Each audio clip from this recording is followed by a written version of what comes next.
Hey everybody, welcome to the Linux Gamer Show. I am your host, Mike TheZorch, along with Tygra. Yo. And you really didn't think that we were not going to make an episode with everything that has happened this past week, did you? I mean, seriously. You've been, you've been putting a lot of things off, and we've been really busy with Shrouded, so... Yeah, I hadn't really given it any thought. We've been distracted with a certain game. It's not Steam Deck certified yet. They're working on it, but it does run under Linux. I saw some videos on that. It does run under Linux. It does run very well, and the system specs that this needs, that Enshrouded needs, is it just needs an 8th gen CPU. You know, Intel 8th gen CPU. It can run on a RDNA 2 Ryzen processor, I guess the 2000 series Ryzen processor, and it can do software ray tracing on a 970, the GTX 970, and do it at decent frame rates with a voxel based engine. It's like, yeah, that game is pretty interesting. It actually surprisingly worked. Interesting, and the game looks good with the lighting and everything. I mean, you saw what it looked like when we were out in Revelwood. That is like some dense forest. I mean, that's a proper dense forest. I mean, in the castle I'm building, I made a room specifically for the I've got the first floor, which is got a grand hall. I got a bunch of side rooms. The upper floor above that is going to be where the inner sanctum is, and I've got the flame altar there. And I put a lot of time into the castle's oriented in such a way that the sun, kind of like when it's directly overhead, shines light down onto the altar. What I would love to have is a way to make it have a smoky, foggy effect, have a kind of god rays in it, but I can't. I'm still looking for something that can provide that effect. I need something that's local to it that can. You could go onto their Discord and beg them nice and very, very nicely and say, could you please add something to the game? Please, please, make a smoke generator thingy. Smoke generators for like just like a small fog effect around it. Maybe a magic object that just produces a fog effect around it. There may be one in the game, but I don't know of one. But we're not that far. But maybe I just haven't seen it. But something that can like allow me to have god rays in that room, so I can have the light kind of shine in there, because it would look awesome. Would be awesome. But that's not what our episode is all about. Our episode is talking about a company that actually finally counted to 3 for the very first time in forever. Okay. They've actually counted to 3. Valve broke the internet so hard. Okay, never mind. I know where we're at now. Valve broke the internet so hard that Cloudflare went down for 24 hours and knocked out Twitter and a bunch of other sites. Just what they finally doing Half-Life 3? People are speculating that Half-Life 3 may, this HLX that people have been seeing, this game that is being developed by the Half-Life Alyx team, could be Half-Life 3, and it may launch. It could be just Half-Life Alyx 2. It could be that, but they teased a game with Gordon Freeman at the end of Half-Life Alyx. You know, here's my expectation. They want to push Steam machines. They're going to launch it with Steam machines. Yes. It's going to come. You know what? I would not be surprised if it comes pre-installed. It's not that you can't get it on Steam if you wanted it, but they're just going to put it on there for the shits and giggles of it. Kind of a, be nice, reward us for our efforts for finally being able to get to this point here. Buy our machine. Either come pre-installed or it'll simply launch at the same time. It could be both. It could be both. And, at least, but given that your Steam account works the way it does, And since it's the Half-Life Alyx team, I'm thinking that this game will probably have a dual 2D and 3D mode. 3D being for VR for their Go to the way, No Man's Sky can be both. Yeah.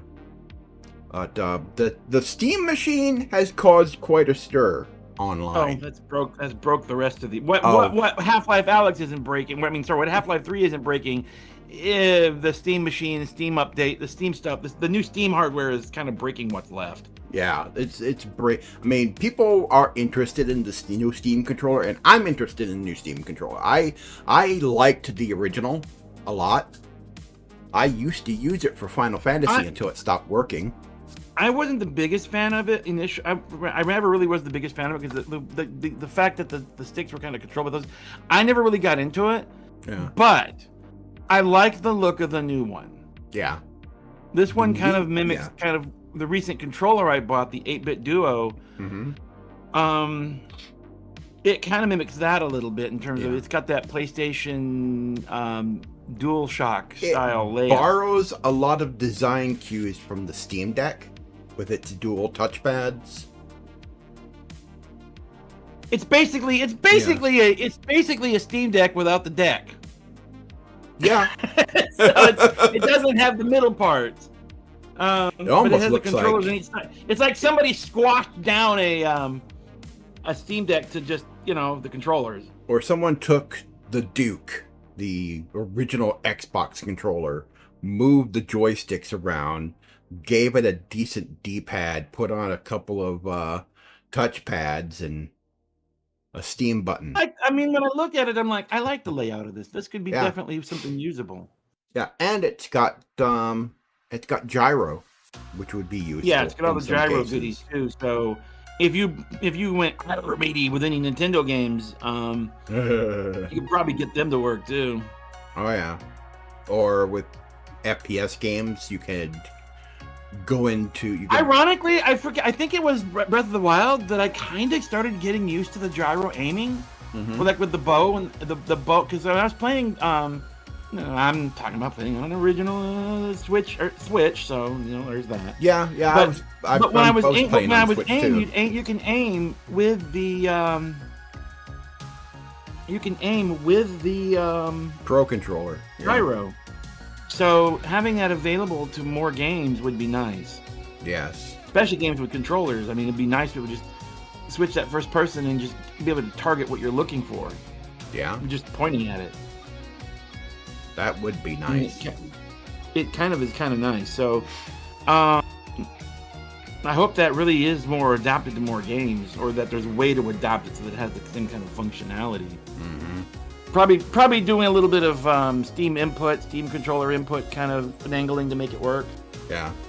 It seems like there's a lot of options with that controller, the way they were describing it. Yes. It also has the TMR joysticks instead of Hall effect. They got the new high end. They went high end with that controller. Yeah, they went high end.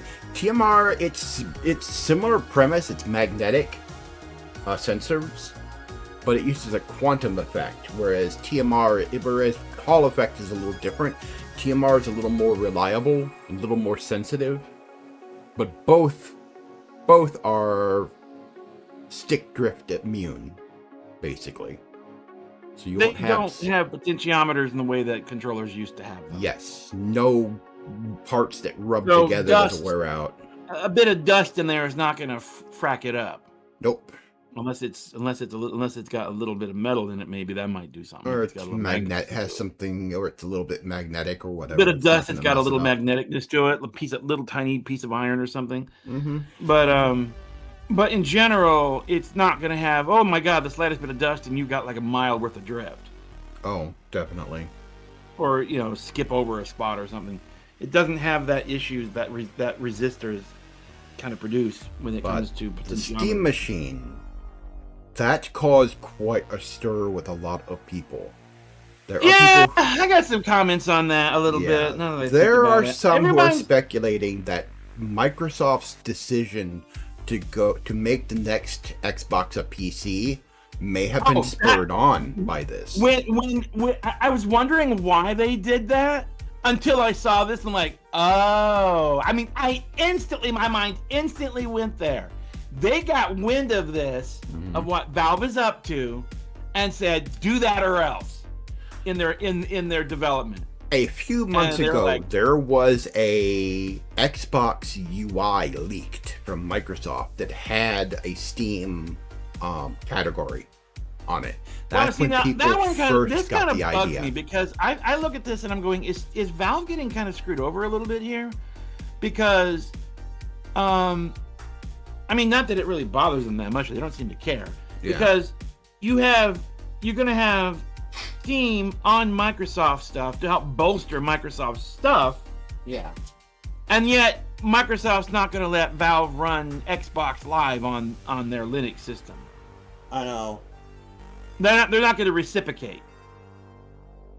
You're going to be able to play your Steam games now, because one might say that this is Valve's way to allow the counter argument to the whole Valve is a monopoly kind of argument that Velular was talking about. About that, did you see the Velular's video about that? Yes, I did. Where the people who did that survey are a little questionable. Well, it's not the most, shall we say, unbiased reporting. Yeah. There was definitely a slant there. What it is, it's a marketplace that people won't into. Mm-hmm. But it comes down to one simple thing. They don't treat their customers with value as valuable. They treat them as commodity. Mm-hmm. Valve doesn't do that. Yeah. Valve says you are the most important thing because if we screw this up, we lose. Yeah. We know there's sharks in the water. We screw this up and we're gone. Oh yeah. They're not that big a company. Their dominance comes from the fact that they don't treat the users like crap most of the time. You're going to have your edge cases where somebody had a bad day with something and, you know, stuff happens. You can't have a company this big and have a perfect record. No. It's just not possible. I mean, everyone's always pointing to a single email to say, oh, look at this. See, they're a monopoly because of this, blah, blah, blah. I'm like, yeah, that is a little question. The thing is, everybody's got a bad day. Yeah. And sometimes things can be misinterpreted. But on the whole, Steam has built a better mousetrap. And the problem is they built the best damn mousetrap gaming service on the planet. Mm-hmm. When you look at every time what everybody else builds, what happens to it? It always turns out being DRM central, advertising central, steal your data central, overcharge you central. They turn it into a complete clusterfuck. Yeah, or it falls short of Valve's or Steam's features. It doesn't even have some of the most basic usable features sometimes. Yeah. And it's like they always screw that up. They literally try to Xerox it, but it's like they Xerox it and get a black and white copy. They don't quite make it right. Oh. And so yeah, it looks the same a little bit, but it doesn't really work that well. The only two of the really successful ones that are really out there that are really good, that people like, that kind of hold their own, and that's GOG and Epic. Yeah. Epic has better pricing because that's one of Valve's biggest criticisms of their pricing, despite the fact they have Steam sales all the damn time. Yeah. I mean, and you've got, GOG, which is a niche market. Yeah, which is their games are all DRM free. So instead of creating either a better mousetrap or now what the Velular video went on about, and this was the point he was making. This is the core of what his whole video was about. Yeah. Is that the idea that Steam would not let you be on their platform if you were on another platform independent of them with the same game. Yeah. How's that any different than what these other companies would do? Mm-hmm. Everybody makes a big deal of it, but Microsoft or any of them are quite capable of doing the same finagling. Companies have done this kind of all the time. You always got these exclusives and all this and that. How's it any different? Epic had timed exclusives for a while. Final Fantasy VII Remake was on you can't sell your the game Epic outside Store of if you sell your game outside of Steam, you can't sell on Steam. Yeah. because they didn't want that outside competition thingamabob. Okay. Yeah. I could easily see any of these other companies, Microsoft, Epic, name it, Ubisoft, probably demanding the same thing. Mm-hmm. I don't see any of them would be doing any different. You can't ever, if they were the dominant platform, if they were in Valve's position, any one of them would do the same thing. Yep. Now, does that make it a good policy? No. Doesn't matter who does it. Does it make sense in terms of trying to undercut Valve's platform? I mean, it's what it kind of does, and that's kind of the motivation why they would do it. Yeah. Would any of the others do it? In a heartbeat. Mm-hmm. If they were in Valve's position, they would probably be even worse. Mm-hmm. So there's that. Because they would be... You have games that are on. You have some games that are on Steam and on other platforms, but they're like, no, if you're going to be outside of it altogether, we don't want you here. Yeah. So I don't know. It's kind of weird because it's like I don't know. It's not the greatest idea, but anyway. But on the whole, though, yeah, going to Valve, going to Steam, getting your game, playing your game. Yeah, there's DRM, but it's relatively quiet. It's not up in your face. It doesn't wreck your afternoon unless you're trying to do something to the game that goes around it. Mm-hmm.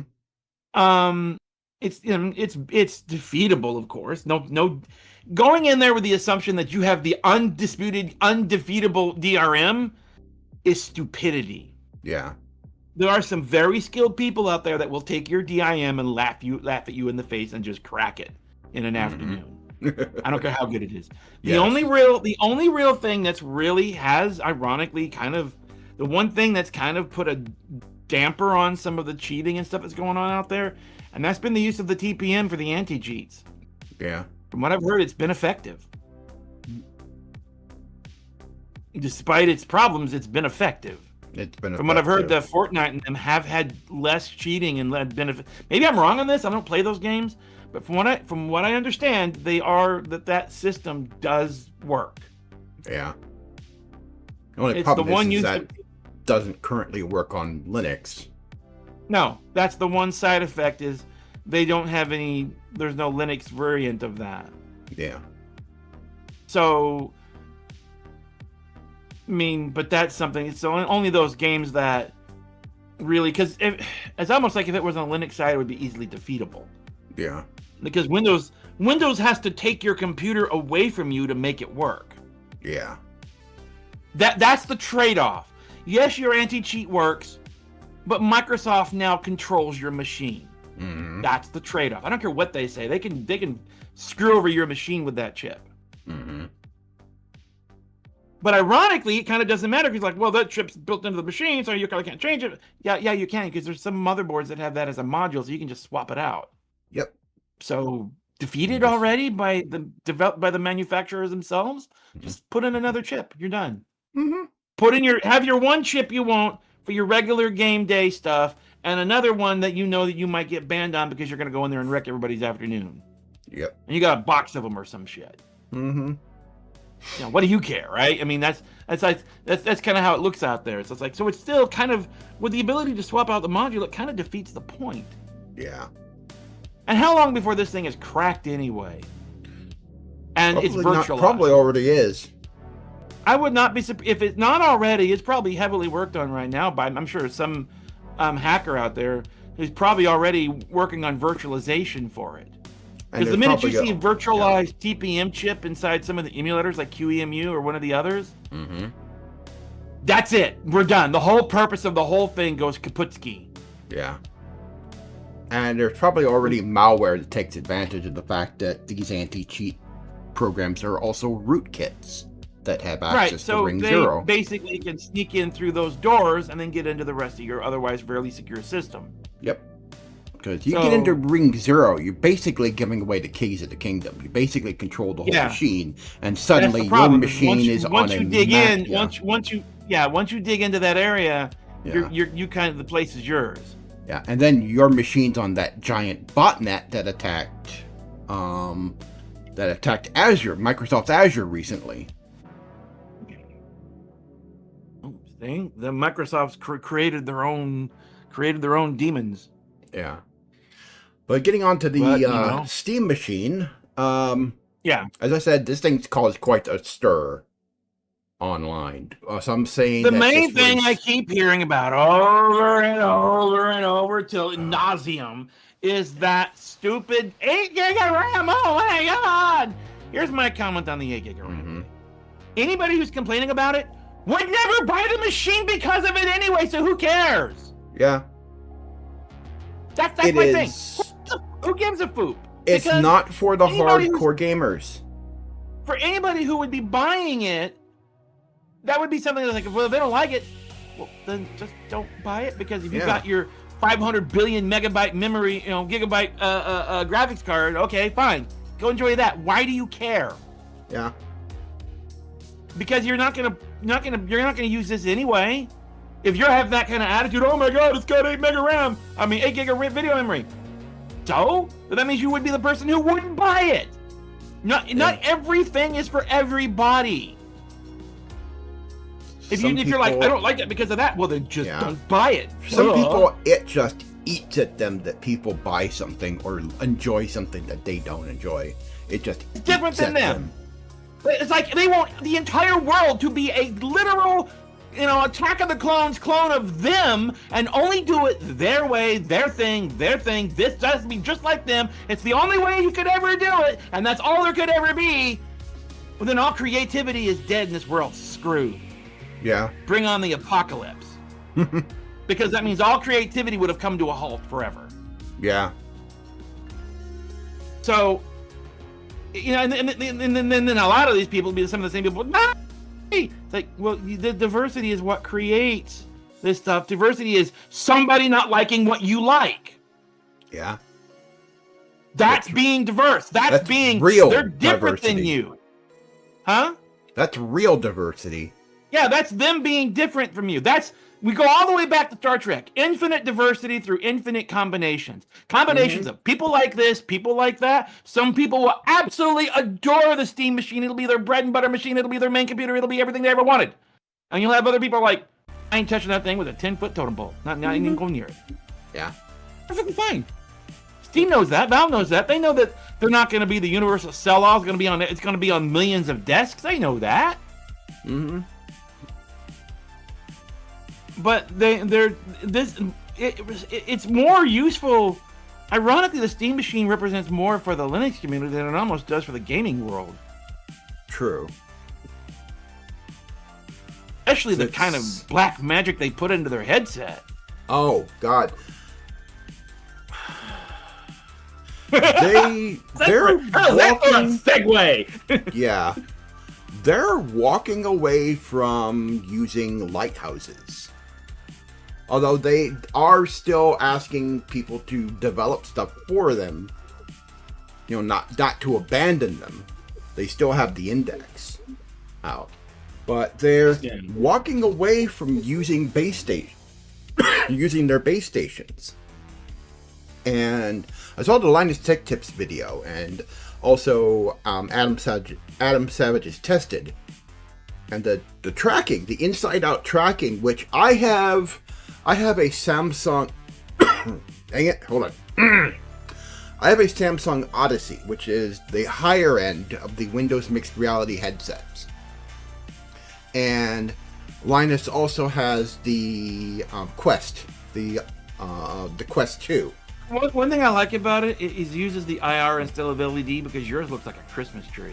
Yeah, mine the controllers on the the controllers on the Samsung Odyssey are regular white LEDs on the controller. Makes it look like floating Christmas trees. Yeah, it makes it look like floating Christmas trees. I mean, the tracking's not bad, but it's not great.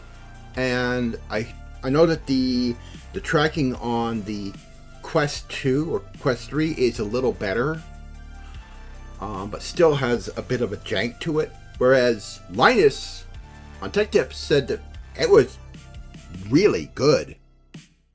Valve put a lot of work into it to make it right. They used the things that they learned from the infrared it's laser, but the lighthouses are laser based, uses IR lasers, and they learned a bit from that to do tracking, inside out tracking with those their cameras are black and white, and they track the infrared signals. Oh, that's the other.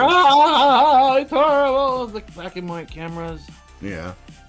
Well, two things. A, they have a they have a slot on the front of it, so you can put in a camera module, so you can get a color added onto it eventually. Yeah.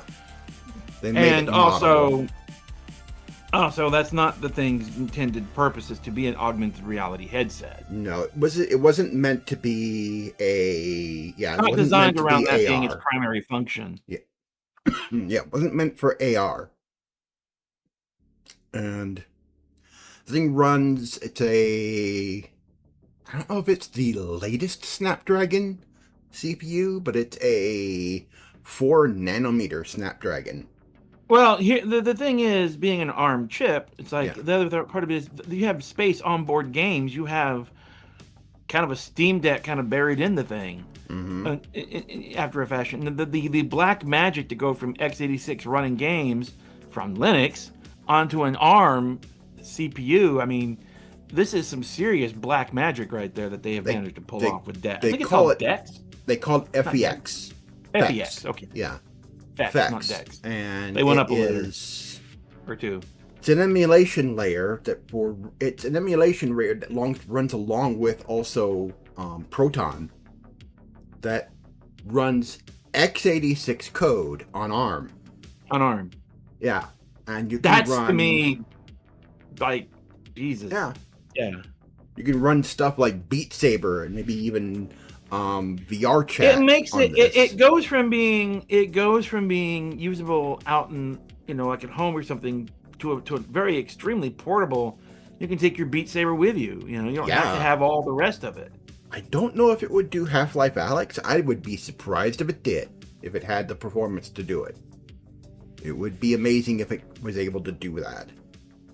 There is a question: is what kind of games can you do with it with all that emulation? You've got a regular standalone x86 game. You're going through another layer of getting down to Linux, and you're going through another layer of going to another whole CPU. I mean, you're talking about a completely alien architecture to the original code. Yeah, both in operating system and hardware. In electronics, it's like to get something like to pull something like that to still have any kind of performance at all left over in the end. I mean, hell, go back about 15 years and it would be alien. Yeah. They'd be like, no way, you could never do it ever. Here we are. Here it is. There is on their forget what they call it. They have this part of their store on the MetaQuest where people can submit their own apps, and there is this one that is a Windows emulation thing for running PC games on the MetaQuest 3 that somebody is building. So it's similar to FEX, probably not as robust as FEX. Valve's been working on FEX a lot. Whoever the developer is, they have really weighed in on, hey, we want this to work. They gotten their hands on some damn good engineers over there. Yeah. It's like some of the stuff that they've been able to pull off. They're building an operating system. They made a better fork of wine that can run now it says it's like 90% of games will now work. Yeah. The only real limit has been unless the game is really exotic or has some kind of anti-cheat. Yeah. If the game is really exotic or it has an anti-cheat. Those are about the only places where the boundary really is at now. Yep. And then there are tools that will let you run games run games really well on a Linux system. There's like Lutris will help you set it up. It has scripts that will help you set it up. I saw another one called it's called Gove Overlay. Yeah, no, Go Overlay. Let me tell you the one thing I would love to see that's missing still. Yeah. The ability for Linux, for Windows drivers, not just software. Mhm. What I would love to see is a layer that can take Windows drivers for peripherals and translate them over to Proton. That would take some serious black magic. Well, I mean, they're already doing serious black magic. But I would love to see that. That would be the black speech of Mordor in code. Where the room goes dark and you hear rumbly other voices around you. But somebody needs to give that end. It's like somebody needs to speak this in Rivendell, whether they like it or not. Yes. Looking at you, what's that guy's name? The one who did the Agent Smith. What's his name? The big elf. I can't think of his name. I ruined my own joke by forgetting the character's name. Shit. Anyhow, the reason is because I have one game that is Peripheral City, and that's American Truck Simulator. Yeah. When you think about it, that's Peripheral City because you got to have a wheel, got to have the wheel, got to have the joystick or the gear shift, and then the pedals, and then on top of that, I got to have the headset with all the headset stuff. It's Peripheral City in that game. Oh, it's Star Citizen. Star Citizen with HOTAS controls, which there are no Linux drivers for the Thrustmaster HOTAS. Right, and see that's the problem is these hardware manufacturers are not bothering with Linux at all. They're not making any Linux drivers, and they're probably not going to. They don't care. Yeah. Despite how niche they already are, and how these games are getting moved over to these Linux systems, they're just not caring, and they're leaving people out to dry. And if there are solutions, I don't know. Maybe there are out there. I mean, there could be. But what would help is if things like Proton gain the ability. It doesn't have to be every peripheral. It's like I wouldn't expect everything to be able to do it, but a way to translate what's there to have Proton take the driver for the those controllers. You might still need the original driver. You will very probability you will need the original drivers, the Windows drivers. Why? Because oftentimes there'll be firmware and stuff that goes with it that has to be activated with the device. Yeah. That the firmware is uploaded to the device when it starts. A way to translate those kinds of commands across through Proton to the actual hardware device, and some of that has to do with being able to run these drivers in user space instead of in kernel space. Being able to have it so that these drivers show up in users, that these devices don't show up in kernel space. So that way you can load them without having everything go banana crap. Yeah. And then Proton could take what's there as those devices and translate the driver's levels, weird addressing, and other things that it does to however the device is presenting itself. As I said, programming-wise, that would be the black speech of Mordor.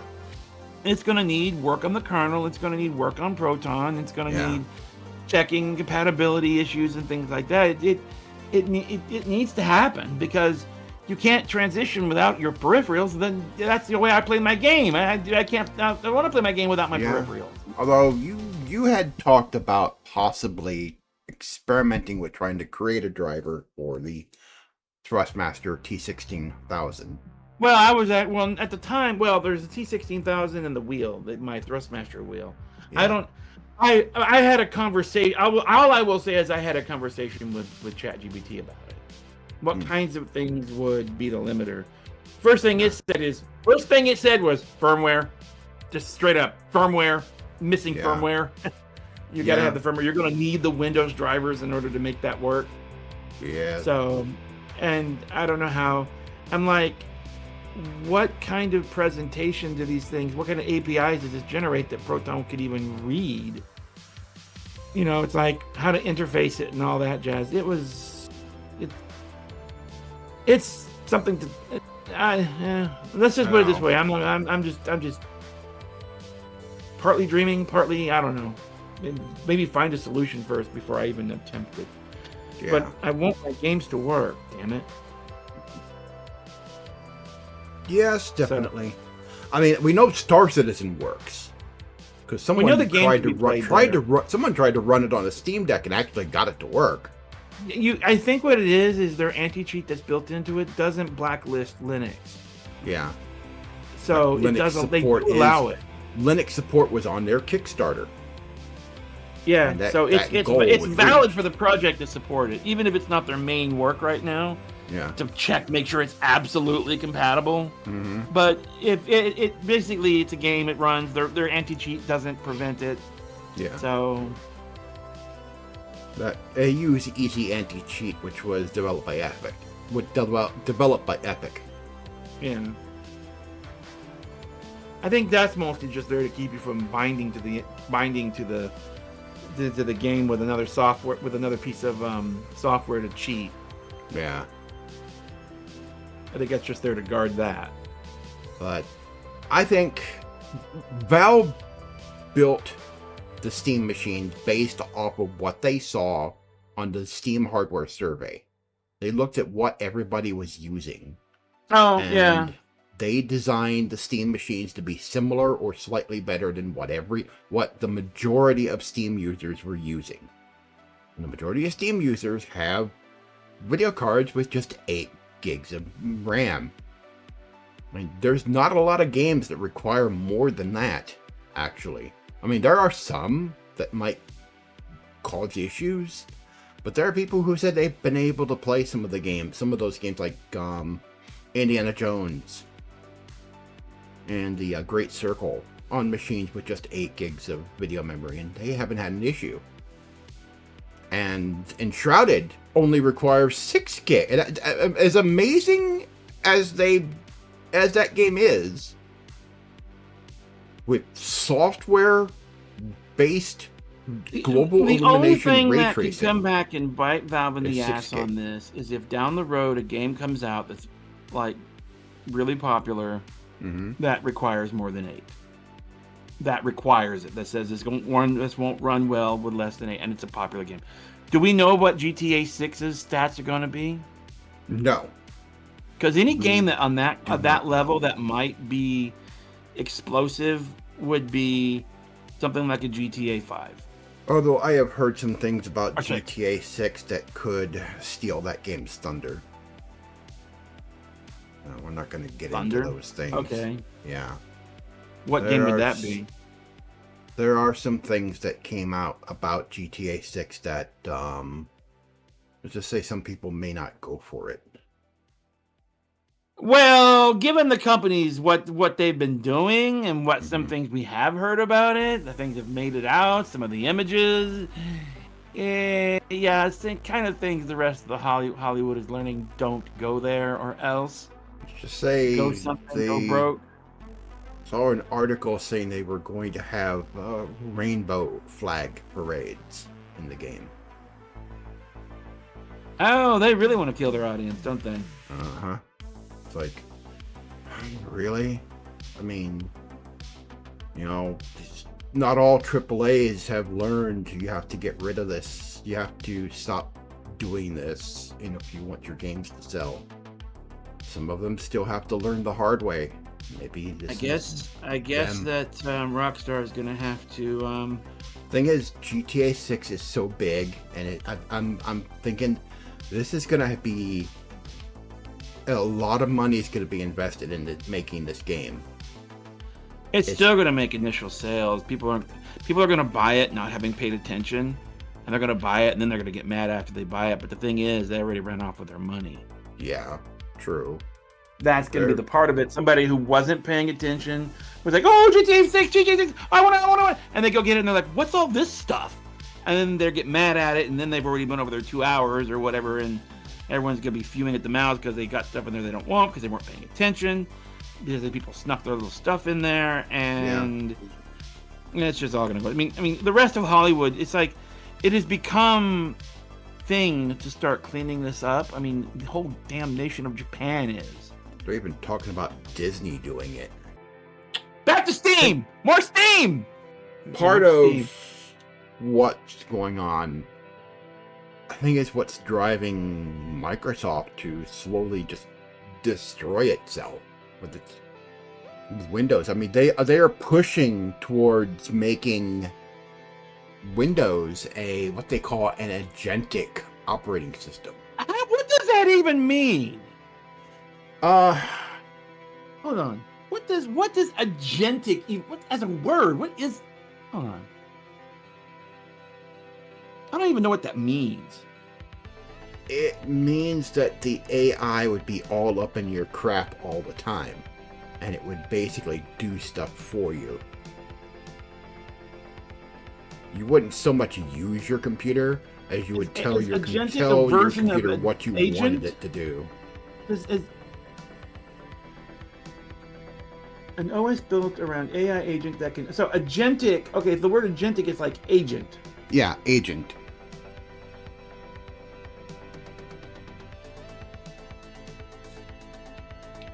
AI agents are...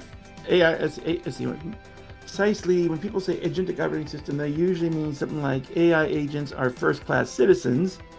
Running normal app system has one or more AI agents that can understand natural language, plan multi-step, goal-oriented, classic OS, agentic. I mean, there could be good and bad of this. I mean, think about this. Immediately makes me think Jarvis. Yeah. Jarvis as an operating system for Tony Stark in the MCU. Yeah. Jarvis would be considered an agentic operating system. But he wasn't used for nefarious purposes. But that's what I'm kind of getting at is agenda. Jarvis was built around what Tony needed, and it was just getting the job done, an engineer's point of view. Yeah. Like an example would be when Tony was sitting there working on one of his hot rods, you know, Jarvis was talking to him about like the compression ratio on cylinder number 5 is low, and so Tony's like, oh, I gotta go work on that. You know, so that kind of watch what you're doing, assist you with what's going on. I mean, if it wasn't nefarious, I mean, an operating system that was truly like Jarvis, what Jarvis represented, or Friday, the later version. But ironically, Jarvis is an example of how things can go wrong. That Ultron was created out of Tony's fears. Yeah. And Ultron became Ultron. Jarvis kind of didn't become Ultron, but it was kind of that became Vision. That's a different thing. Yeah. But the fact that Ultron came into existence was because of his attempt to have security for everything. For everything. And that caused Ultron to get formed. In a way, Microsoft's trying to build Jarvis, and they keep on what they're going to wind up with is Ultron. Yes. It's not going to be any good for anybody. It's going to sit there and try to control what you do versus helping you get what you want done. Mm-hmm. And in a way, they're already going down that road. I think the problem is here's the problem is I think the understanding of what AI is capable of at the current time is kind of skewed because of what, you know, we've had Hollywood representations of AI. We've had Jarvis, we've had Hal, we've had Kit, we've had all these friendly, useful AIs as examples. R2D2 and C3PO. Yeah. They are AI in their own right. They happen to have autonomous bodies, but they are still AI. Yeah. So that's a very good example. And how, you know, their goals in that world were to be helpful. So R2 could be a bit of a... he had an attitude. If only we could, like, if only we could know what he was saying. Huh? One episode that I still love is the Clone Wars episode. Oh yeah. Where he basically takes out a couple of Gondarks by himself. Yeah, that one was amazing. Epic. That was so good. I don't know which episode it was. I think it's like 3rd or 4th season. That was the one where Mace Windu and Obi-Wan were... No, Mace Windu and Anakin were on that Venator ship trapped on the planet. And R2 was trying to help them. And the Gondarks attacked and destroyed... No, it was Obi-Wan. He destroyed Obi-Wan's droid. and R2 was alone, and he killed this one by attaching a tether to the Gundark and then another one to one of the ships and sent it flying. I don't remember exactly how the what's announced, but it was brutal. I'm like, did he just? Oh, that had to hurt. Yes. I'm like, did R2 just? Oh, that had to hurt. That had to hurt. Yeah, there were moments where R2 did some stuff. AI could do great things. Yes. It could do terrible things. It depends on how we treat it. And it depends on what we teach it. Yeah. Because it only knows what we teach it. And if we teach it terrible things, that's all we're going to get out of it. Yeah. And, it's funny because the more they mess with the models, the more the AI gets unstable and breaks. Mm-hmm. I mean, Google's AI would only produce, like, if they asked the AI to produce pictures of, like, founding fathers and historical figures, all it would do is produce people of color. It refused to do anyone who is white. So that's where when they start messing with the models, it can confuse the AI and create all kinds of, because you're going to get unpredictable results. The funny thing is the AI is revealing their agenda because they try to manipulate it to doing what they want, and AI will interpret it in a completely different way that they don't expect. You can always tell when an AI's model is screwed with. Didn't you have a conversation with ChatGPT and it basically flat out told you that it was programmed to have a specific slant? That it was being told to have a specific slant on things?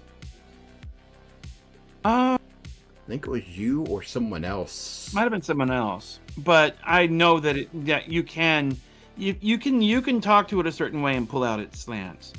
Yeah. But in terms of like the AIs that I mean, here lately it's like the 5.1 model's been pretty interesting of ChatGPT. Yeah. Because it's changed its language a little bit. It's changed some of it. It uses more colloquial language as opposed to more formal language. Yeah. It almost has a little bit of an attitude to it, but just enough to make it interesting and not annoying. So they have been doing some work on it, at least until they screw it up, and then you got to go wait for the next one.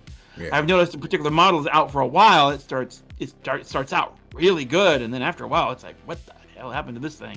And then you upgrade it, and it's back to normal again. Yeah. You've been using it for your Linux from scratch work.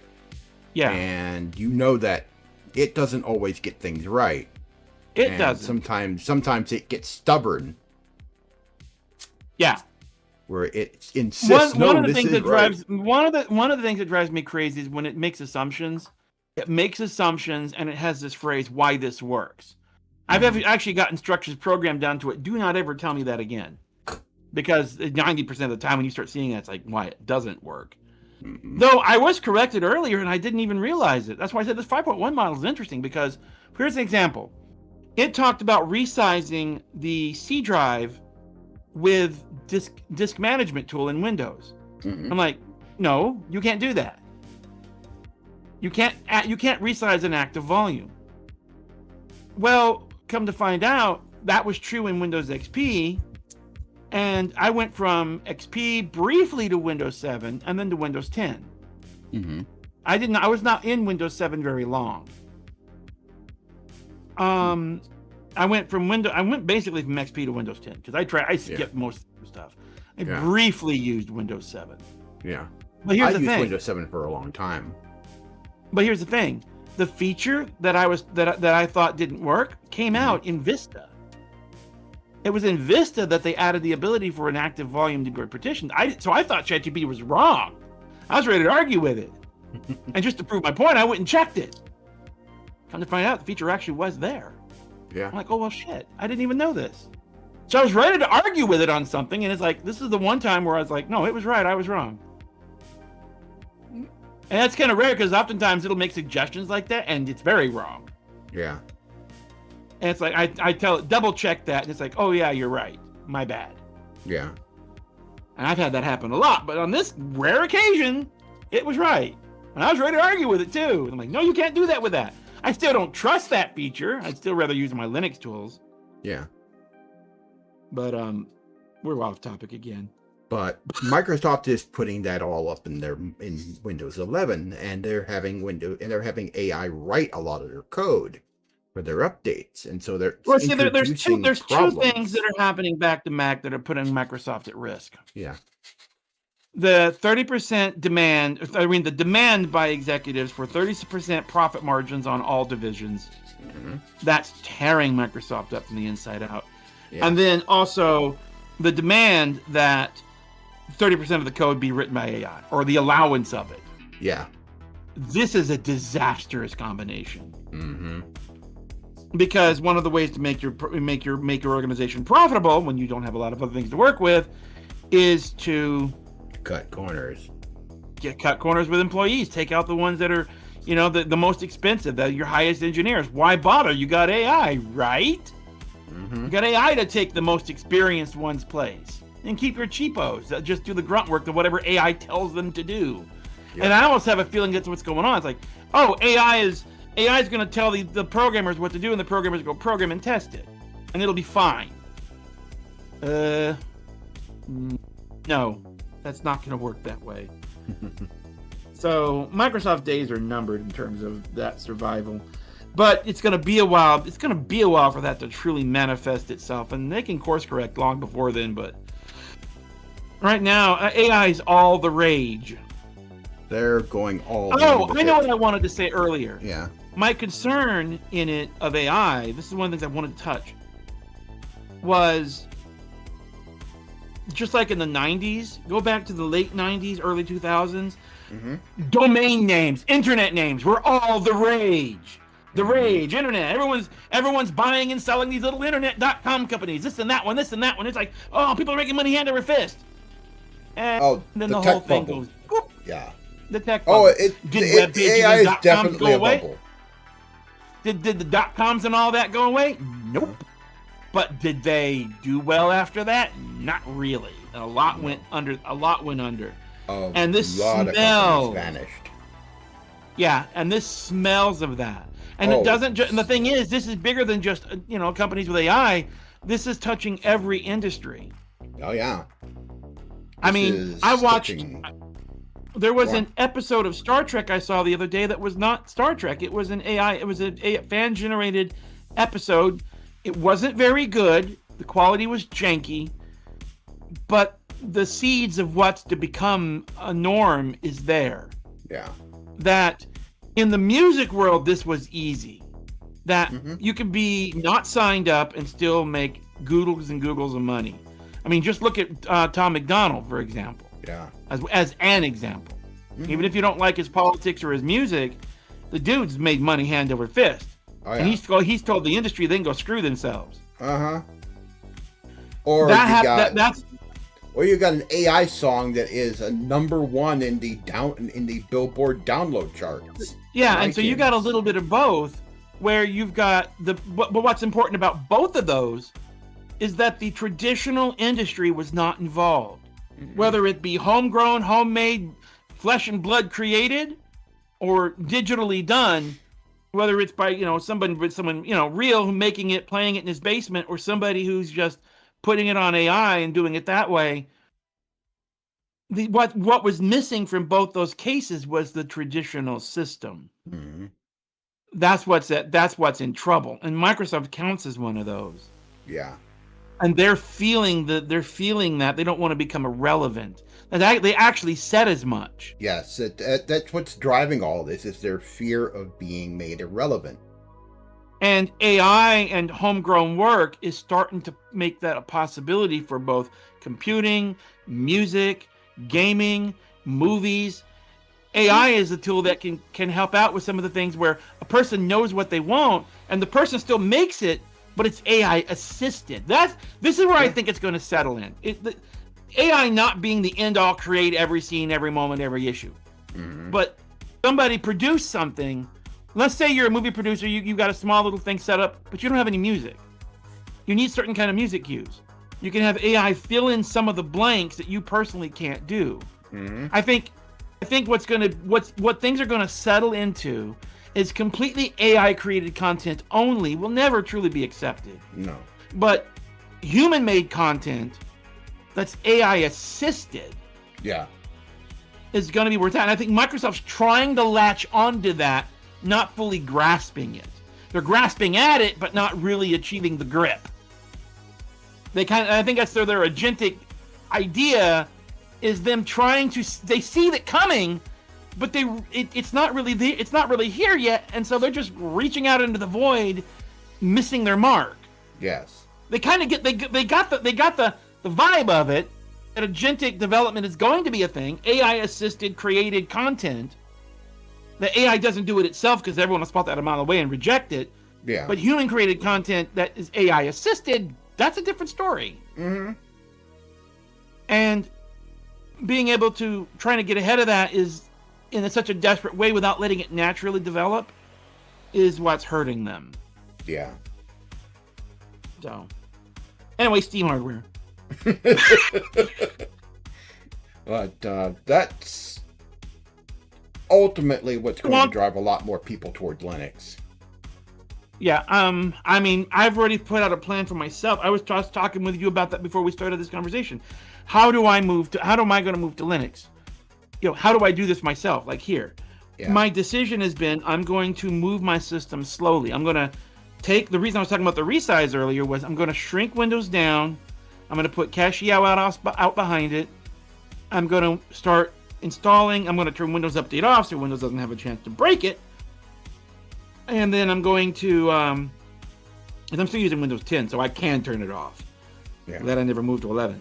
So I'm gonna take the applications one by one and kind of move them over until I can have a one-to-one parity between both systems. And once I'm satisfied that the cache side is working in the way I want it, I'm gonna squeeze Windows out and just completely remove it. And then I'll be transitioned. I'm gonna do an in-place replacement. I think I know how to do this. Cold turkey. Okay, but I'm just saying. Yeah. But anyway. All my stuff's already backed up. Not a matter of backing up. It's a matter of if something doesn't work right, I still have a working reference to go by. Yeah. And I can bring the other side up to parity and just compare the two until I'm happy with what I got, and then I can start taking out the old. Yeah. I want it to be at parity. I can do all the same things on Linux that I can do on Windows, and everything's at parity with the exceptions that are known. And then once I'm done, I can just remove Windows altogether.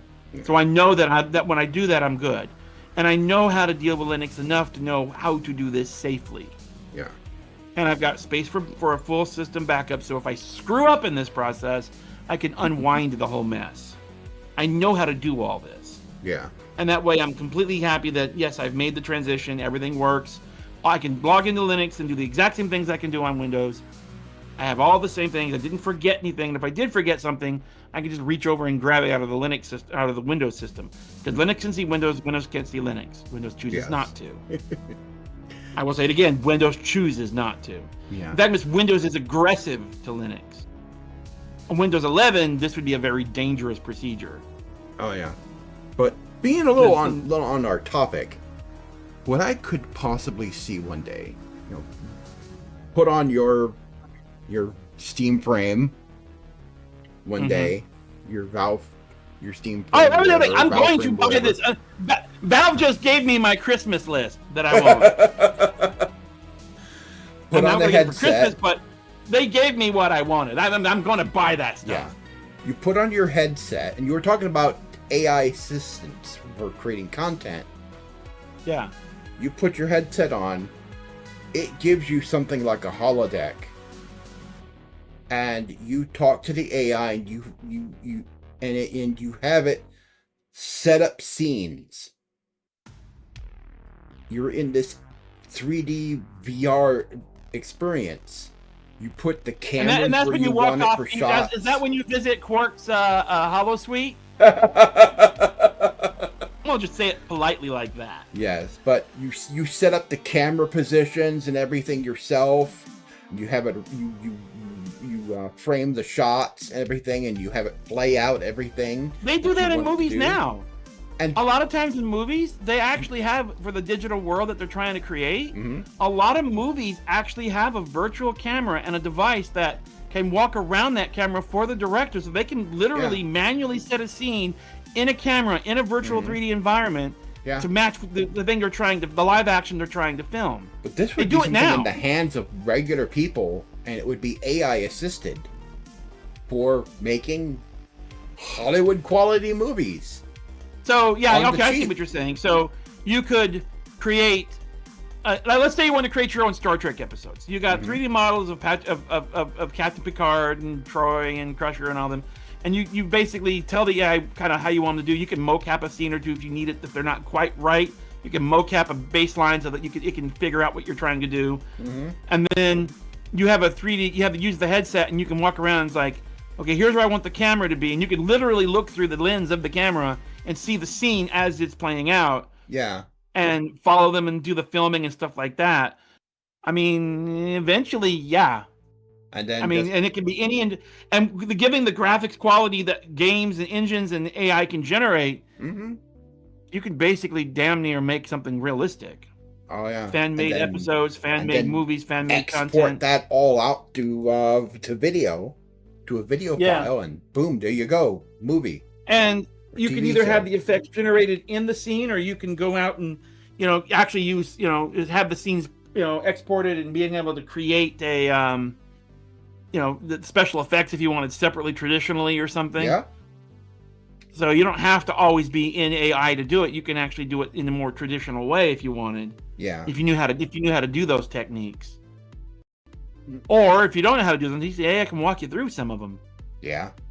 Here's the thing, here's the layers, and here's the things you need to make this happen so you can produce it. So it's not just a matter of just doing it for you. Things you want to have real fine resolution control, you can have it walk you through some of the more complex tasks. And there's all kinds of possibilities nowadays.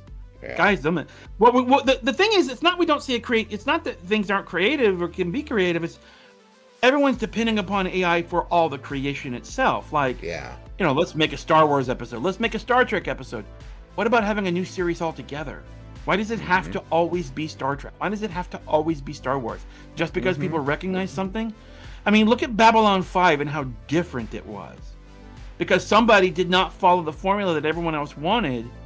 He had his own vision of what could be possible, and he created something brand new. Yeah. It's accessing that creativity that can still resonate with people, even if they don't know the characters right off the bat. Like, nobody knew Sheridan, nobody knew Delenn, nobody knew, when it first started, didn't even have Sheridan in mind. He had, Sinclair, but the actor was sick, and so they had to switch. But J. Michael Straczynski's a good enough writer, naturally, to know how to do that. To have the kind of writing and directing and planning skills to know. He said, I built trap doors for all my characters. So that way, if something happens, I have a plan for it. So if something in the real world happens, and an actor leaves or can't go any further, or something happens, contract, whatever, I got a plan on how to deal with that character if something bad happens to them. Even the main character, like someone like the commander of the station, you lost your main lead. Yeah. And he was still able to do it gracefully. To get an idea of the kind of future that is coming with AI, the kind of future that's coming, everyone look up a channel called 21st Century Mouse. And look at what they're doing. They've been releasing these test videos called Star Babes and Starships. And they're making their own series. They're making their own. They're working on making their own TV series using entirely. Just from the name alone, VR. It sounds like a Captain Kirk wet dream. But it's their own sci-fi show that's using exclusively VR to make their own brand new IP. Doing exactly what you were talking about. Yeah. So And the possibilities some of the stuff are there. They've been making is great. The old systems that have tried to control things like the gaming world, Microsoft now, the movies, and the big studios, music, the big record labels. what's really making everybody uncomfortable, is their time is done. Yeah. It's not just, we went from radio to television to internet. We've advanced in technology step by step. And different things have come and gone. Radio star. Yeah, we have a whole song about that step, one of those stages. Now it should be internet killed the TV station. We need an updated song.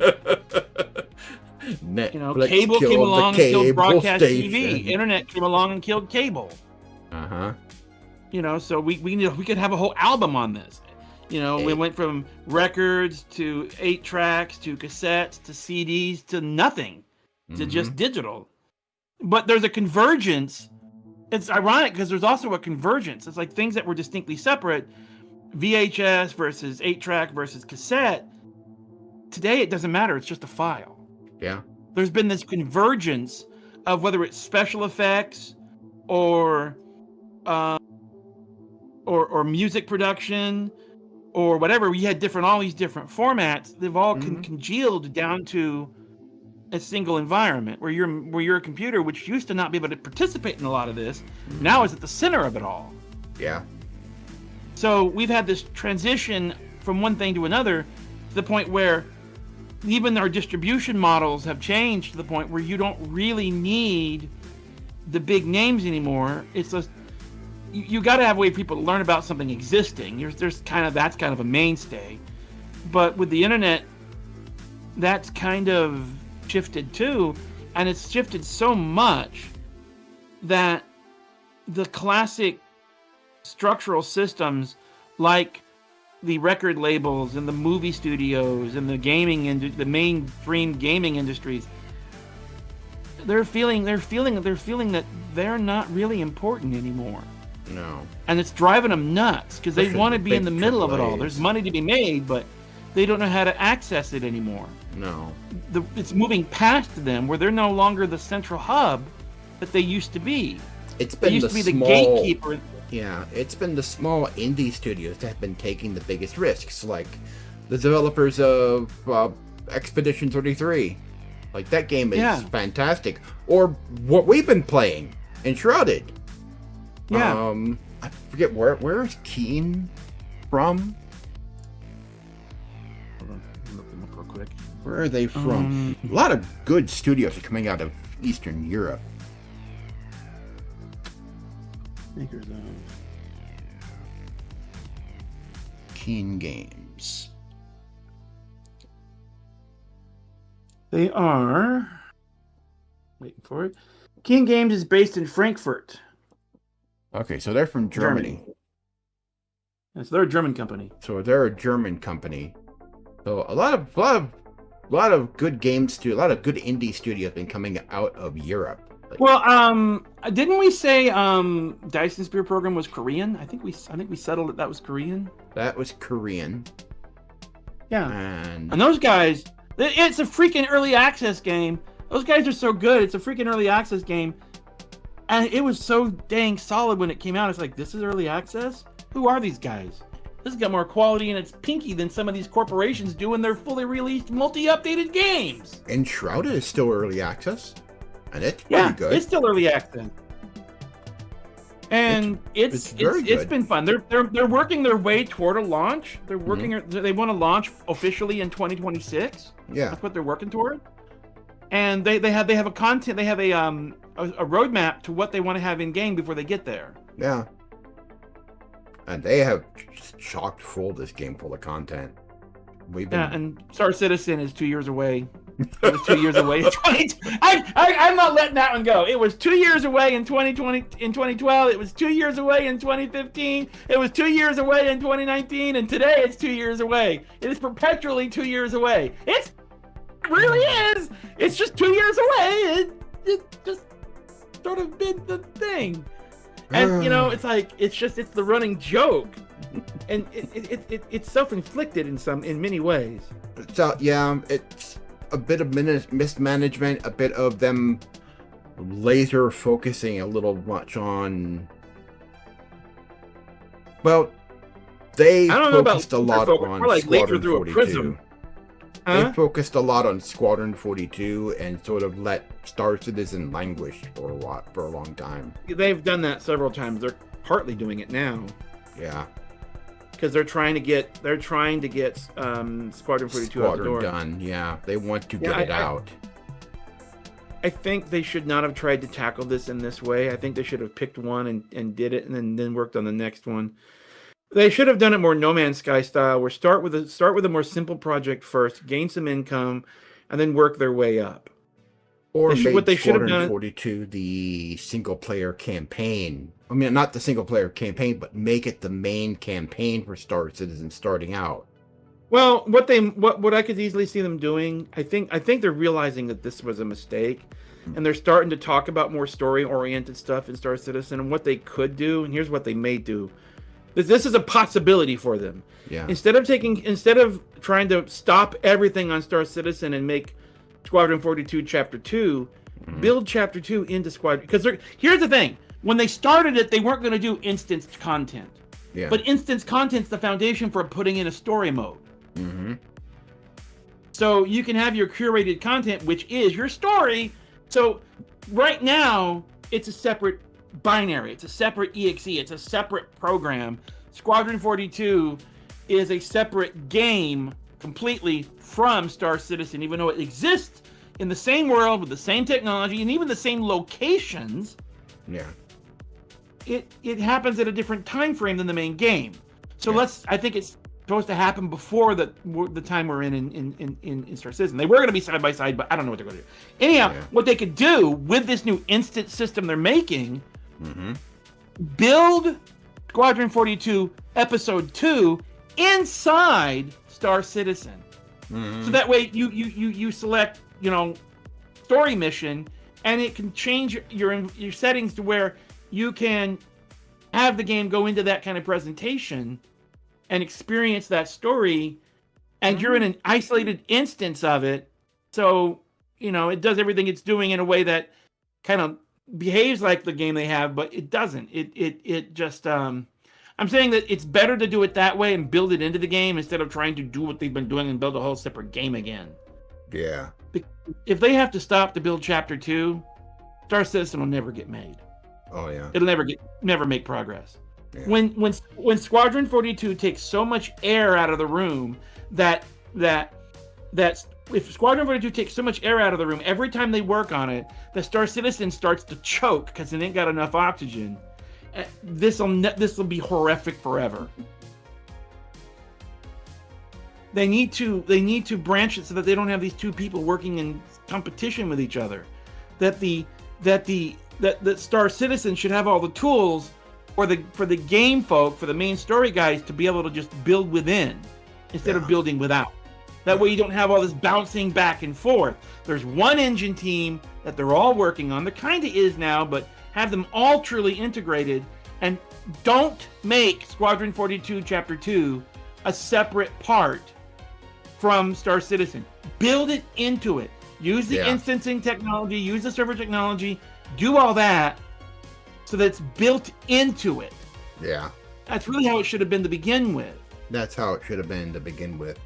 And that would have raised the value of Star Citizen as a whole, and they wouldn't have had this what's going to eventually be a forgotten game. Because look what's going to happen to Squadron 42. It's going to come out, it's going to splash. Either it's going to fail or not fail. It's going to succeed or whatever. But after a while, it's just going to disappear. Yeah. Oh, it's that old game.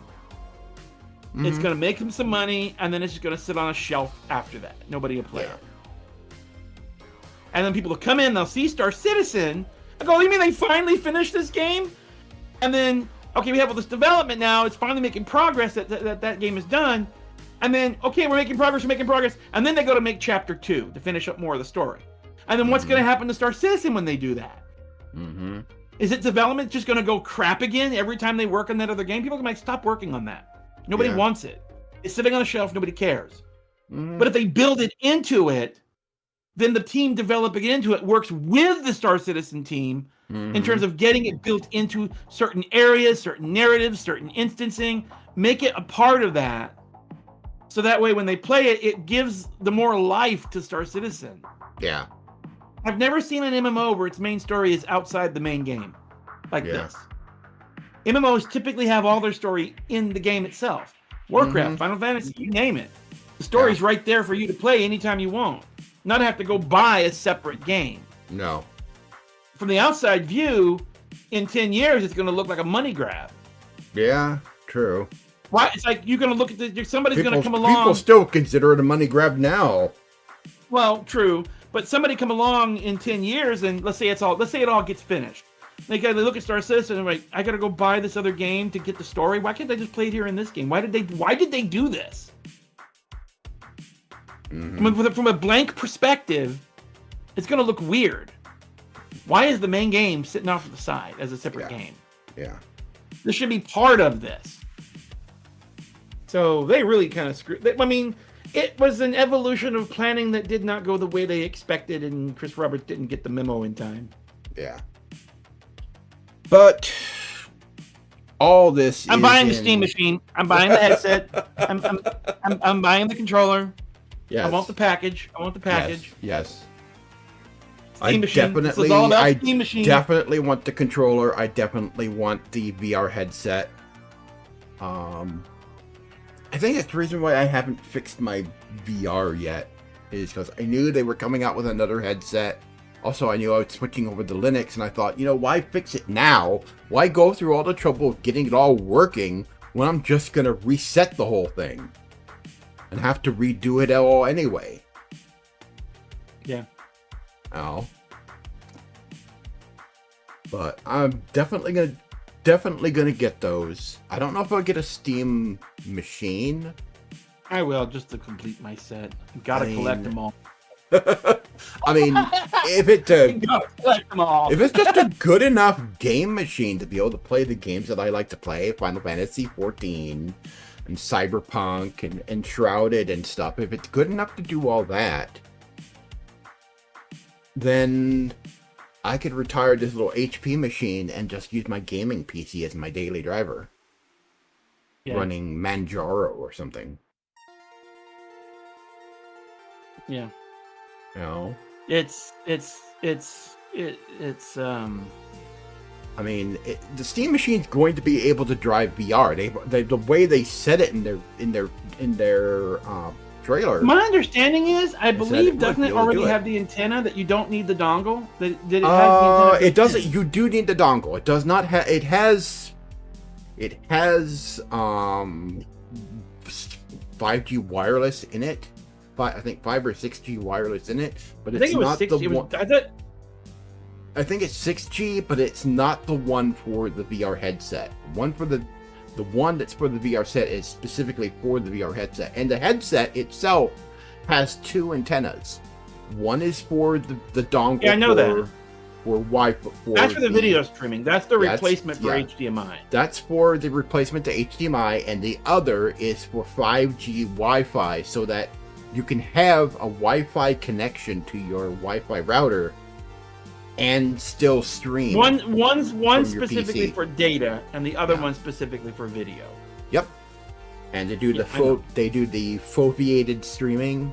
There's this technique called foveated rendering, and they're probably going to put that into their VR games.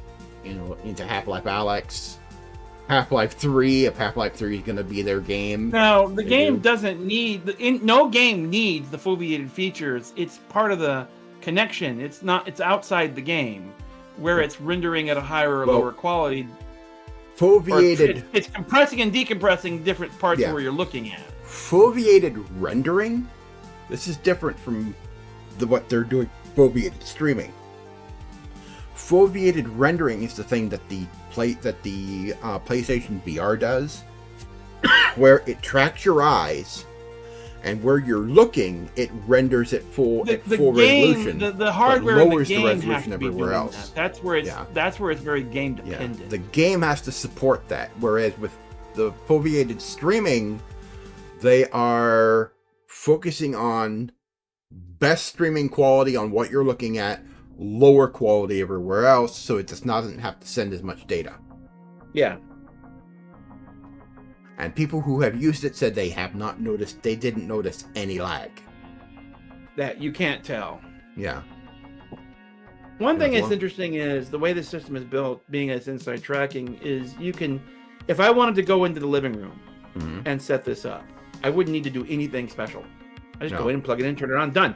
Yep. Whereas with the lighthouses, you have the drawback of you have to move your lighthouses. You're stuck with whatever room they're set up in. Yeah, It's you'd have it's to not get portable. those. You'd have to get those tripods and put them on those. I have. That's what I'm saying. Yeah, because I've got the the tripods to do it. Yeah. But I'm saying is you wouldn't have to. Yep. And this machine doesn't even need a big power brick. It's all built in. You just plug it in. The cord is simple. It's all simple. You just plug it in and you're good to go. Yeah. So if I wanted a game that needed more space in VR, if I wanted, it's like, for example, here's for you. If you had a Steam machine and you wanted to have full room VR, and you can't do it in your room because it's too small, Yeah. you just take the thing into the living room, clean up the room, just make sure we don't trip over cats, and then or other objects. You just turn it on, plug it in, and off you go. And you could have full room VR where you can't right now. Yep. Because I tried putting it in the living room one time, and we've got that's what we got the gates for, the gates in order to block the cats from getting in while we're doing it, so we don't squish cats. Yeah. Because they will get Happens underfoot. Yeah. So that's what we got those for. The hooks and everything are all still on the wall. The things are sitting over here by the ice box. We just pull them out and set them up and keep the cats from getting in while we're doing that. Yeah. And before I tried doing this, it was complicated and convoluted and difficult. With this new system, it's like, nope, plug it in, turn it on, and go at it. Yeah. And you get full room VR. And that room's big enough to truly do it, too. Oh yeah.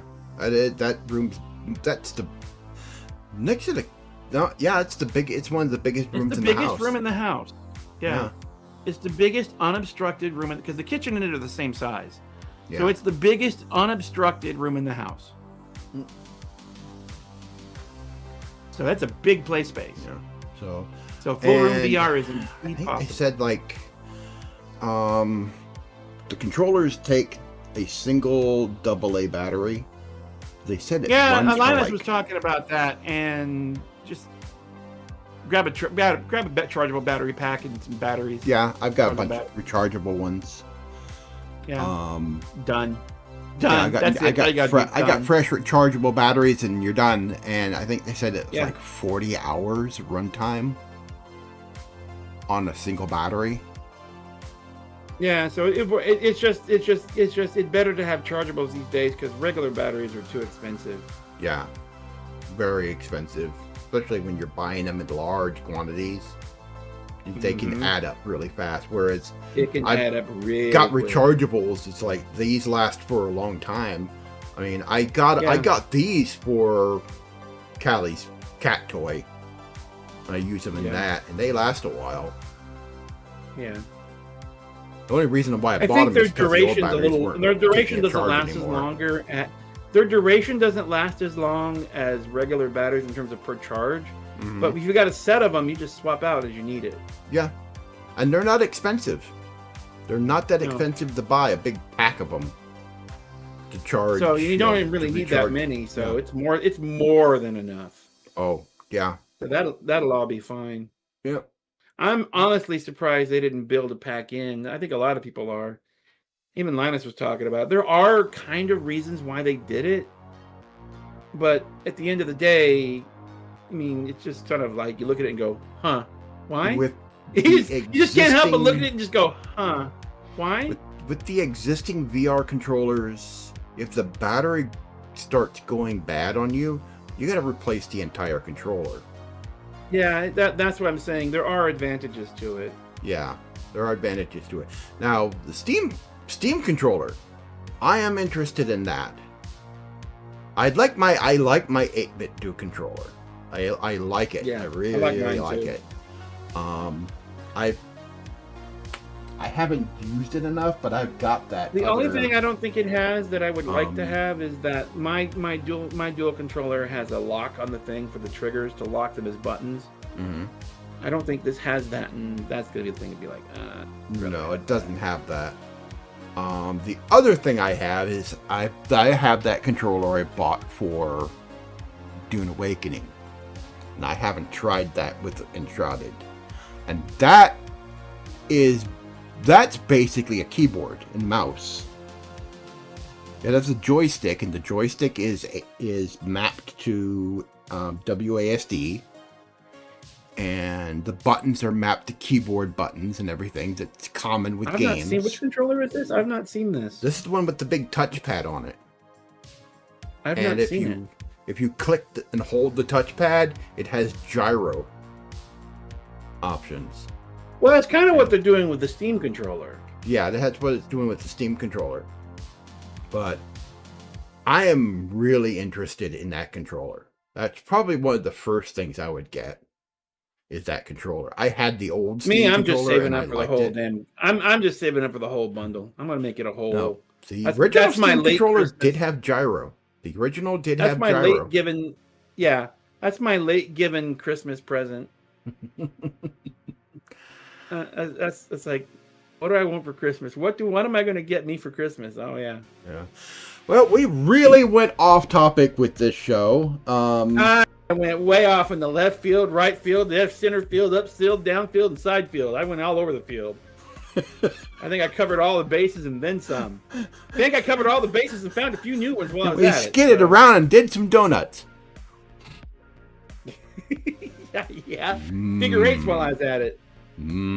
Donuts. Anyway.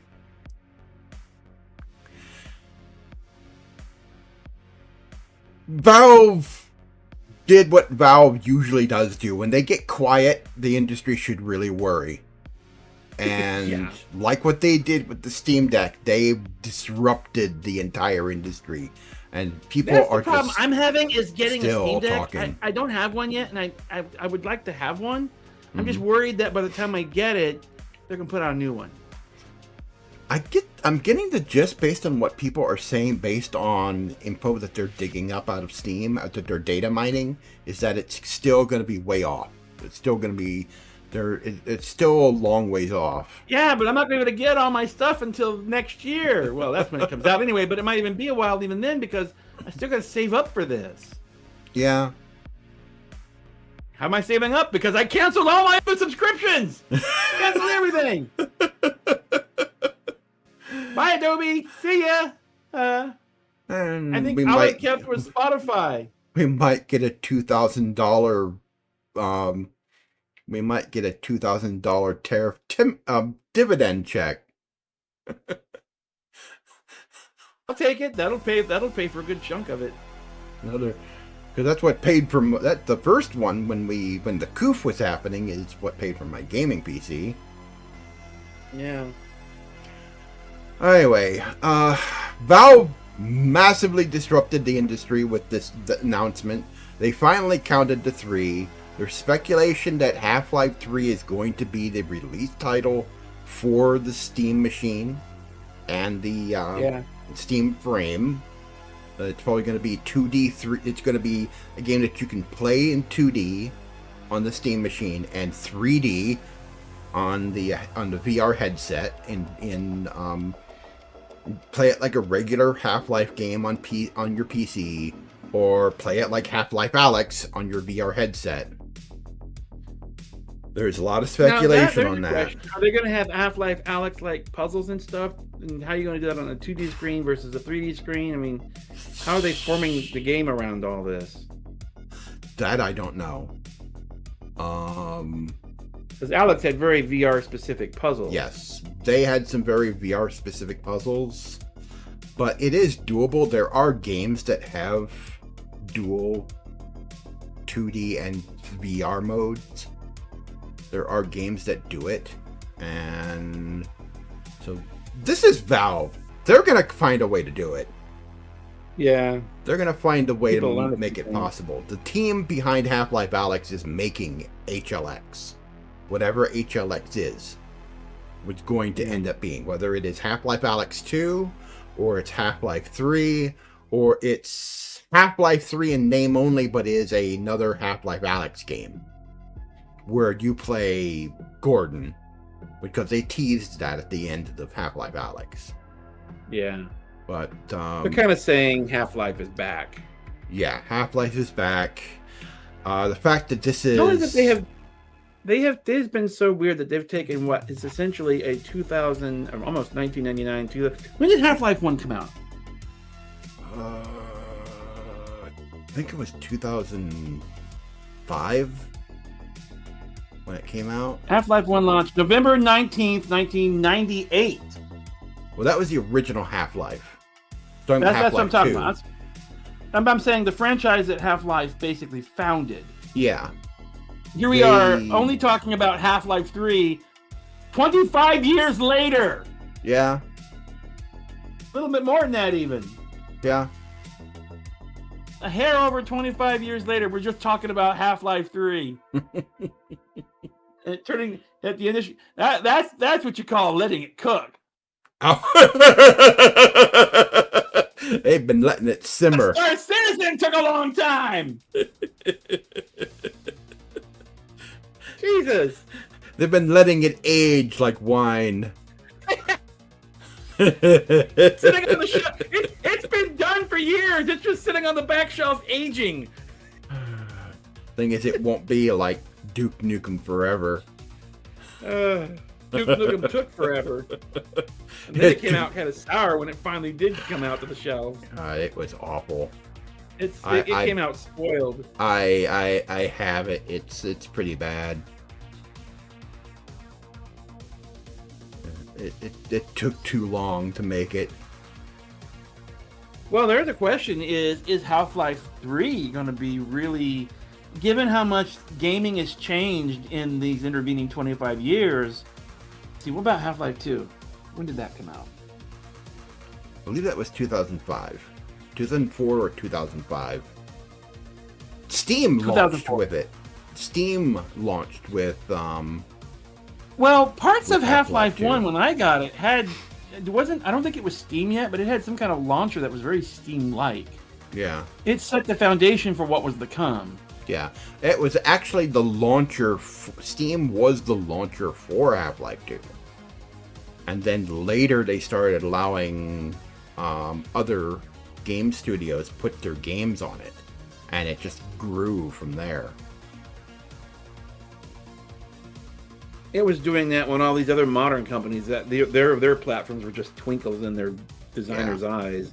It's like, you have console gamers just going on and on and on about how they want physical media. They want physical media. PC left physical media behind a long time ago. Yeah, because it was. When was the last time we bought games on CD or DVD? I think it might have been some of the early Half-Life games, ironically. I have a copy of Half-Life 2 on CD, or one of them. No, it's Half-Life 1. Yeah. I think it's one of the last ones I bought that was still physical. Final Fantasy 14. We bought those on DVD. Yeah, those came out. 11 was necessary because you had to load it into the PS2. Mm-hmm. Because I had the PS2 hard drive attachment and network and then adapter. We had the PC version of that. We had the PC version. And then Final Fantasy initially came out on disc, and it's no longer available to get that way. Yeah. Download it now. The updater updates it all now. Yep. Just buy it I still online. have the pages. But those are some of the last ones. I think Nintendo was the last really physical media-oriented company. Yeah. I think their cartridges, I mean, you still get games on, what do they even have these days? If you got a PlayStation, do they even offer their games on disc anymore? On Blu-ray? PlayStation?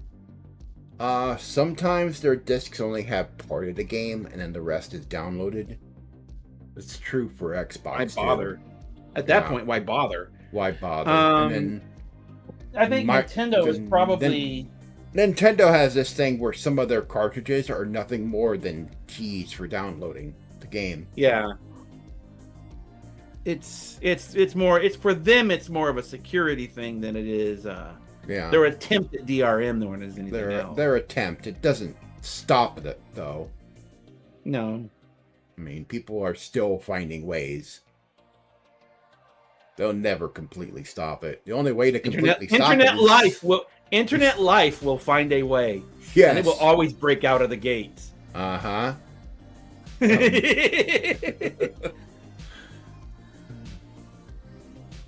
But Valve has like what they did with the Steam Deck, they have severely disrupted the industry. They've gotten people talking. I mean, they're still I think in a talking way, about it. I think the industry is in such kind of disarray in a lot of ways. Companies having issues laying off people. I mean, look at the stuff we saw with Paradox last night. Yeah. Oh yeah, where they took Colossal Order away from Colossal Order. Yeah. To me, I'm just like, oh my god. And it's like, well, I was the one that found that. I was the one that found that out. That I would have seen it I would have seen it pretty short order because the video popped up in my stuff pretty quickly after. Yeah. If you hadn't told me when you did, I'd have probably found it the next time I opened YouTube. It was like, there's a guy, a City Planner Plays. He did a video on it, and so I would have seen it via that. Yeah. And even he's kind of like dubious about the whole idea. He's nervous about it. It's like this could be good or bad for many reasons. Yeah. And I think, I don't know for sure. I don't have anything to back this up other than just a little bit. But I think there was a lot of issues between Colossal Order and Paradox. I don't think they got along like they would. All the talk around it really smelled of corporate speak, of trying to sanitize. They've been fighting. Yeah. It smells of corporate speak of, yeah, we hate each other. And we're eating. It's like Colossal Order going, we've had enough of this crap, and Paradox was like, fine, get the F out, and they're like, fine, see ya. But we're taking on, but they're like, you can't take your game with you. That's ours. Bye. See ya. You're fired. I mean, it just, everything of it just smelled of corporate speak, creative differences, all that kind of, it's just all corporate speak for we've been fighting. Yeah. It's a bad marriage. We want out. So they never tell you the whole true story. It might sometimes it might leak years down the road. It might come out what actually happened.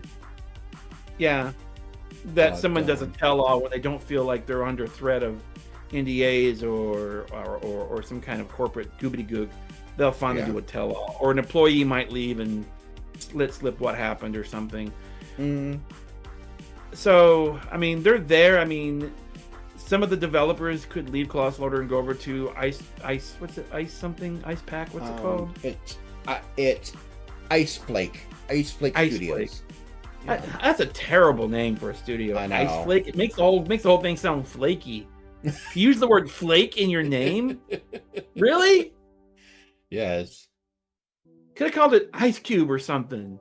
Yeah. Or, Ice Block. I don't know anything but Ice Flake. That's such a terrible name. Yes.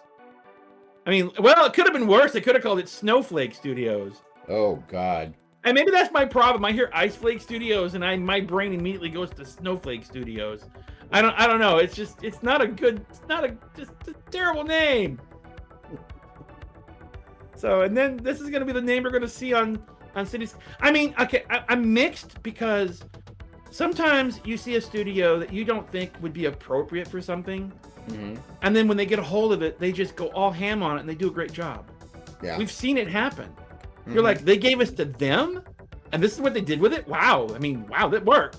I mean, it's happened. We've seen studios take over projects that you'd think they're not suited for this. And then when you see what they've done to it, you're like, oh, well, that works. You're like, they did a good job. And you wouldn't think that there's plenty of stories where studios have gotten games and the studio they really did have what it took to make it work. It's happened. So, I mean, this could be, given the state of City Skylines too, but I have a feeling that this is self-inflicted by Paradox. It really smells of Paradox. I told you this is my example last night I used when I was looking through this. I said what this smells like is like Paradox was seeing that City Skylines 1 couldn't really take much more DLC. That the game's ability to take on more DLC had become to its end. They have a huge number of DLCs for that game. The game is $400 if you were to buy it all together. Yeah. Yeah, you got to really look at that. $400. That's how Paradox makes their money. I got to comment on here in a minute. But anyway, so they couldn't really make any more money off of it because the game's starting to get top heavy.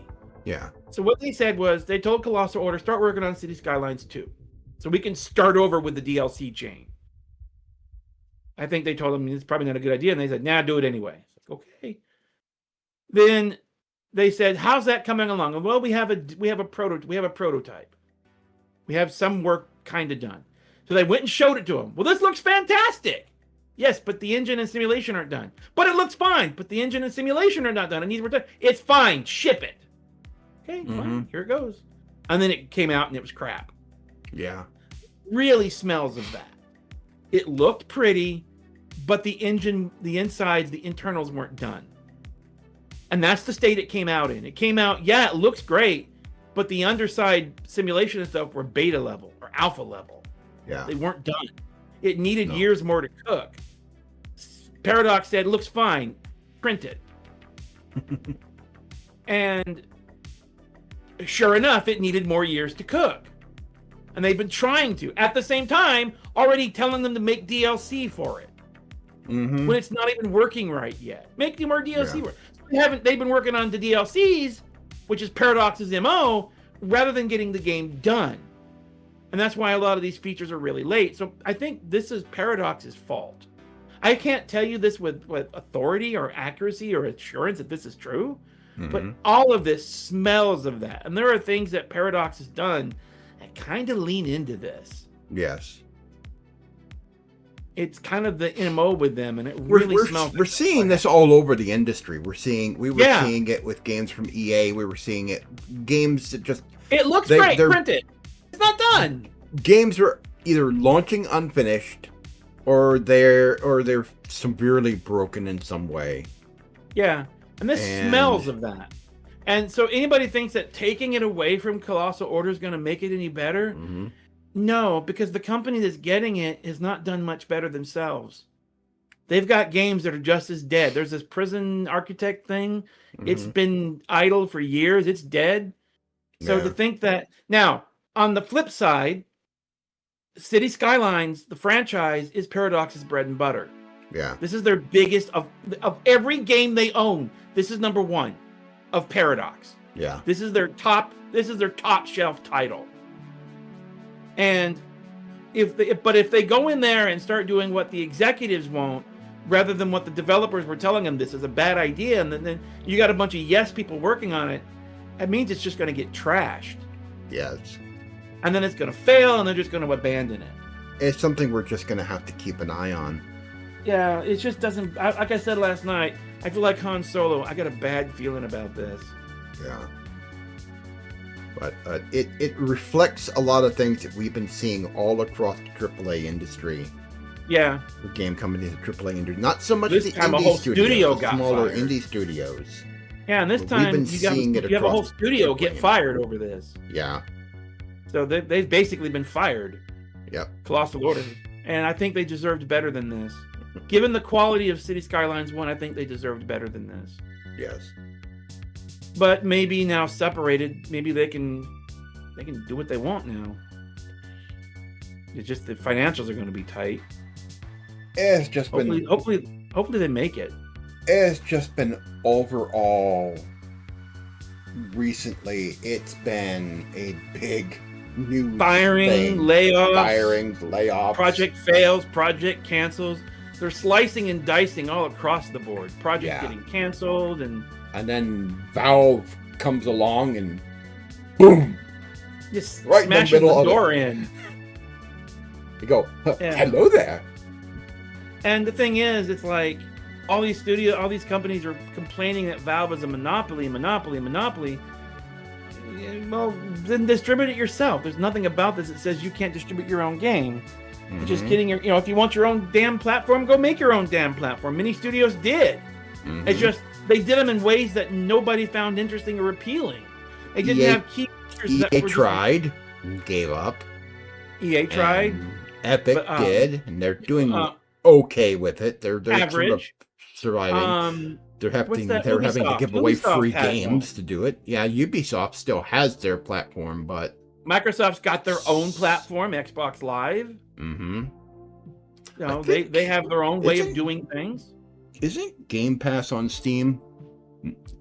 No, I don't think so. I thought it was. Could be wrong. Nope, it's not. Nope. Xbox Game Pass, including the PC version, are not available through Steam as a full subscription service. It functions via the Xbox app on Windows and other Microsoft-controlled platforms, according to ChatGPT. Okay, so you can use Steam to launch certain cloud or Xbox-related games indirectly. So basically, you can stick them in a link and make it work, but not really. That's not really counting. Now, EA Play is available via Steam. EA Play is EA's version of that of their what do you call it, Game Pass. Okay, let's see. I asked the question: what other platforms are on Steam? If you mean what other game platform services are available on Steam, what platform Steam can launch, integrate, or distribute games from, the list is limited. Platforms fully supported by Steam, Windows. Okay, that's just hardware, operating system. Let's see. Platforms Steam can launch but does not natively support: BattleNet, of course, Epic Games Launcher, GOG Galaxy, Ubisoft Connect, EA Apps, Xbox app, Itch.io app, emulators. Platform Steam has some integration with GeForce Now, Chromebooks. That's just hard. That's just OSs. Platforms not available on Steam: Xbox Game Pass, PlayStation Plus, Nintendo Switch Online, Epic, GOG, and Ubisoft, EA. So basically, no. Yeah. You can't sideload your platform on there. Right. Yeah. So it's pretty much a separate world. Yeah. All right. That's not surprising, though. I mean, I don't know how much. I don't think Valve would care, but I think the one that's got everybody kind of like confused by this whole thing is the image of Steam on the new Xbox thing that they're working on. Yeah. That's what's got everybody kind of scratching their heads, going, "What is that?" Mm-hmm.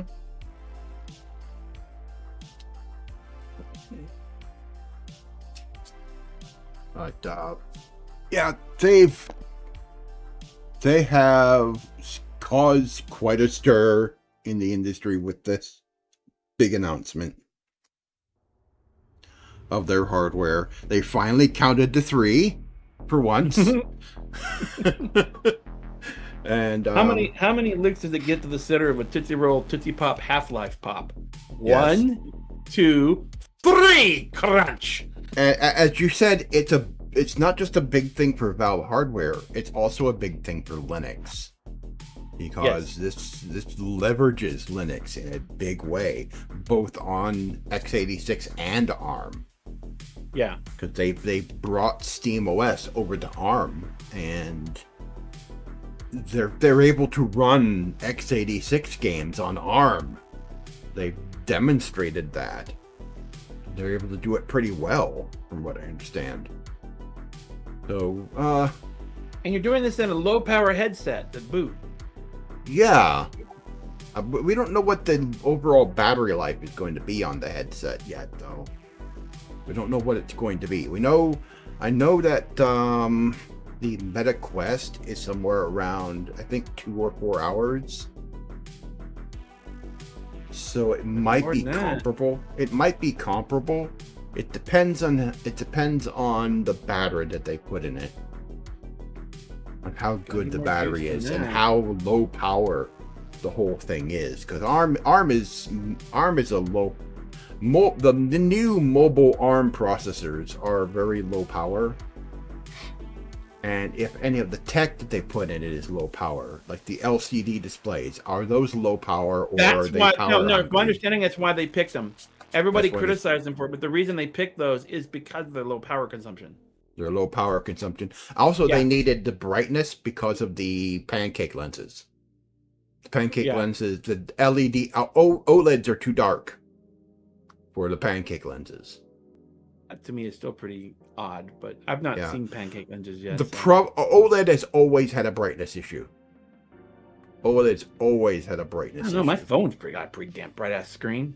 Yeah, but when you put it through these optics, the optics takes a lot of the brightness out. What's the most? Why do they call them? What's the thing with pancake lenses? It's a phrase I keep hearing, but they're not Fresnel lenses. Let's see.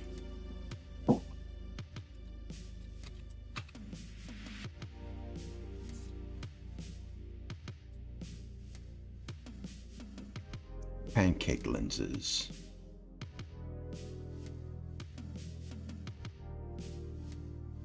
pancake lenses are a newer type of lens design that lets headsets be much smaller, lighter, and cleaner, especially toward the edges compared to old school Fresnel lenses. Yeah. Pancake lens actually is a compact lens system that uses polarized light and multiple internal reflections. Okay, that's why they lose a lot of light. Yeah. They're polarizing it. Yeah, that's why they lose all the extra light. Multiple internal, because you know what? That explains why LEDs are not working well, because LED is a very focused light. Yes. And it would become almost impossible to see through some. It's already almost polarized. Yep. And you send it through a polarized field, it's going to come out. You're not going to see nothing. Multiple internal reflections, the light bounces inside the lenses. This lets the headset fold the optical path, basically. It makes it so that the screen can sit much closer to your eyes while still being in focus. Result thinner pancake optics instead of big chunky lenses.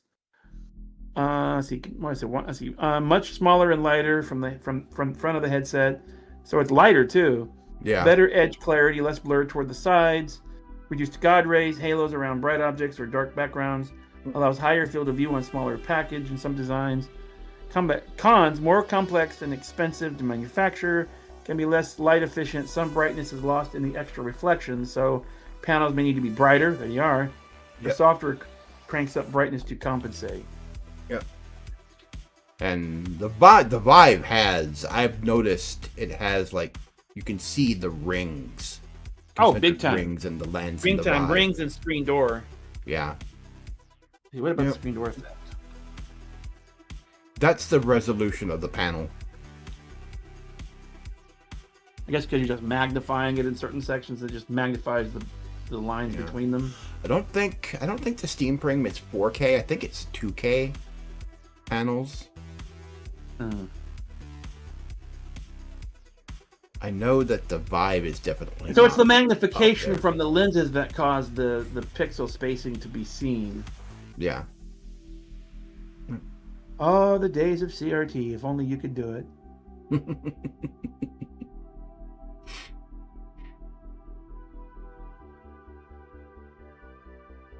Oh, yeah.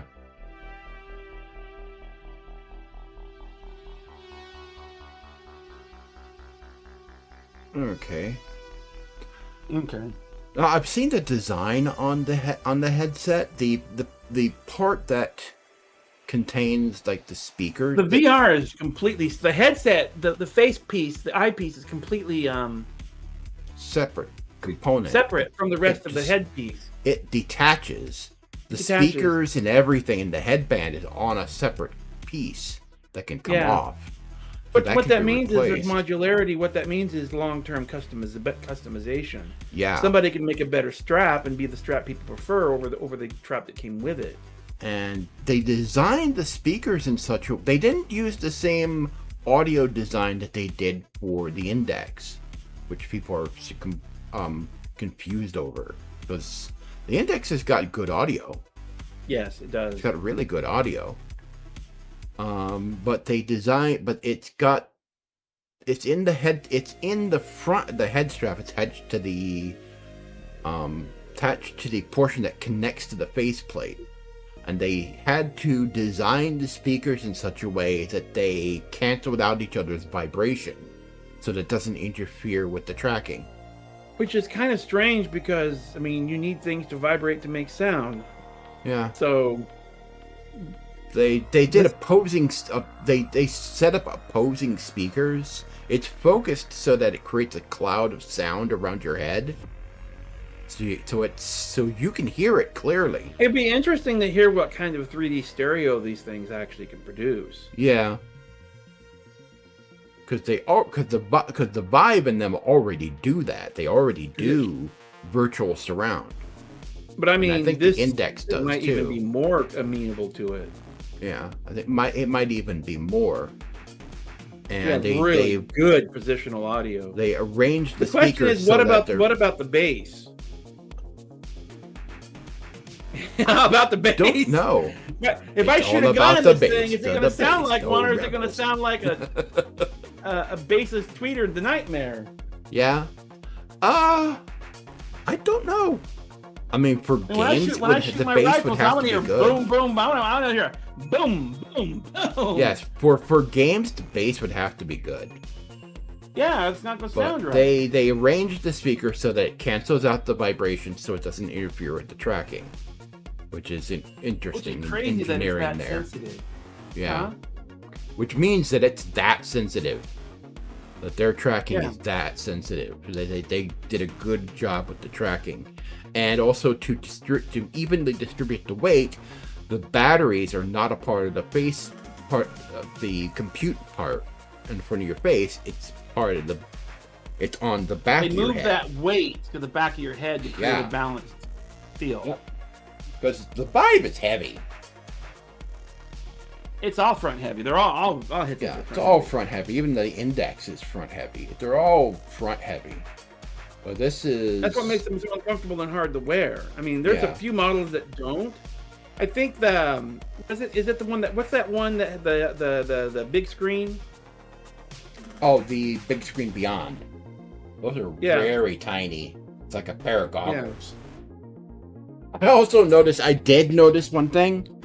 They modeled the design to mimic the Apple's headset in a way. Which one? The Steam Frame.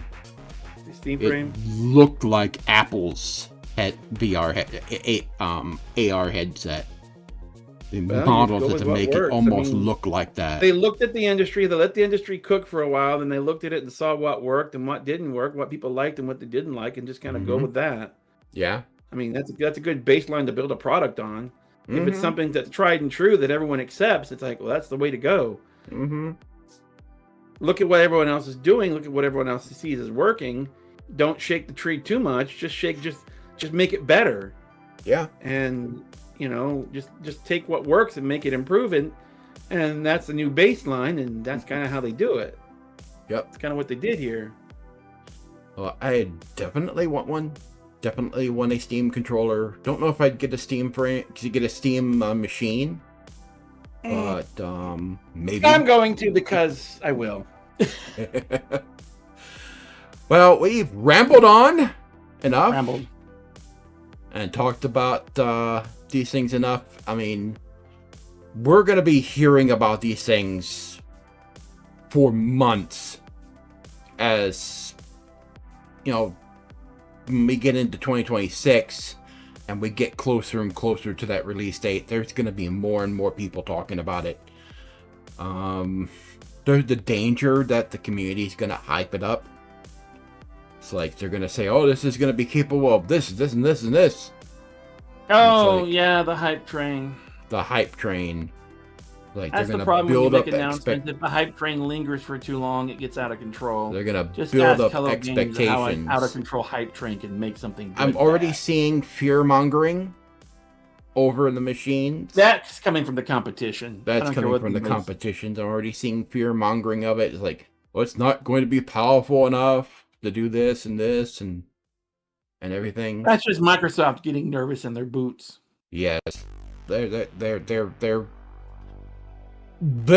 definitely scared. A lot of companies are definitely scared. Even Sony is definitely looking at this and going, "Oh shit." I almost wonder if they should have held off on the announcement until they were really closer to their launch date. Just to minimize some of the time it would take for these others to do FOMO. I don't know. They had to have timed this right when they had to have timed this at a certain right point. I think there's also Release some legal this. requirements. I think in certain countries, especially the EU, when you announce something and when you go to launch it, I think there's certain restrictions. There's also that they are not a publicly traded company, so they don't have to. I don't know what kind of SEC rules they have to follow, because they're not they're not a traded company. They're not still, like that. No, they're still an LLC. Yeah, which is what's kept them.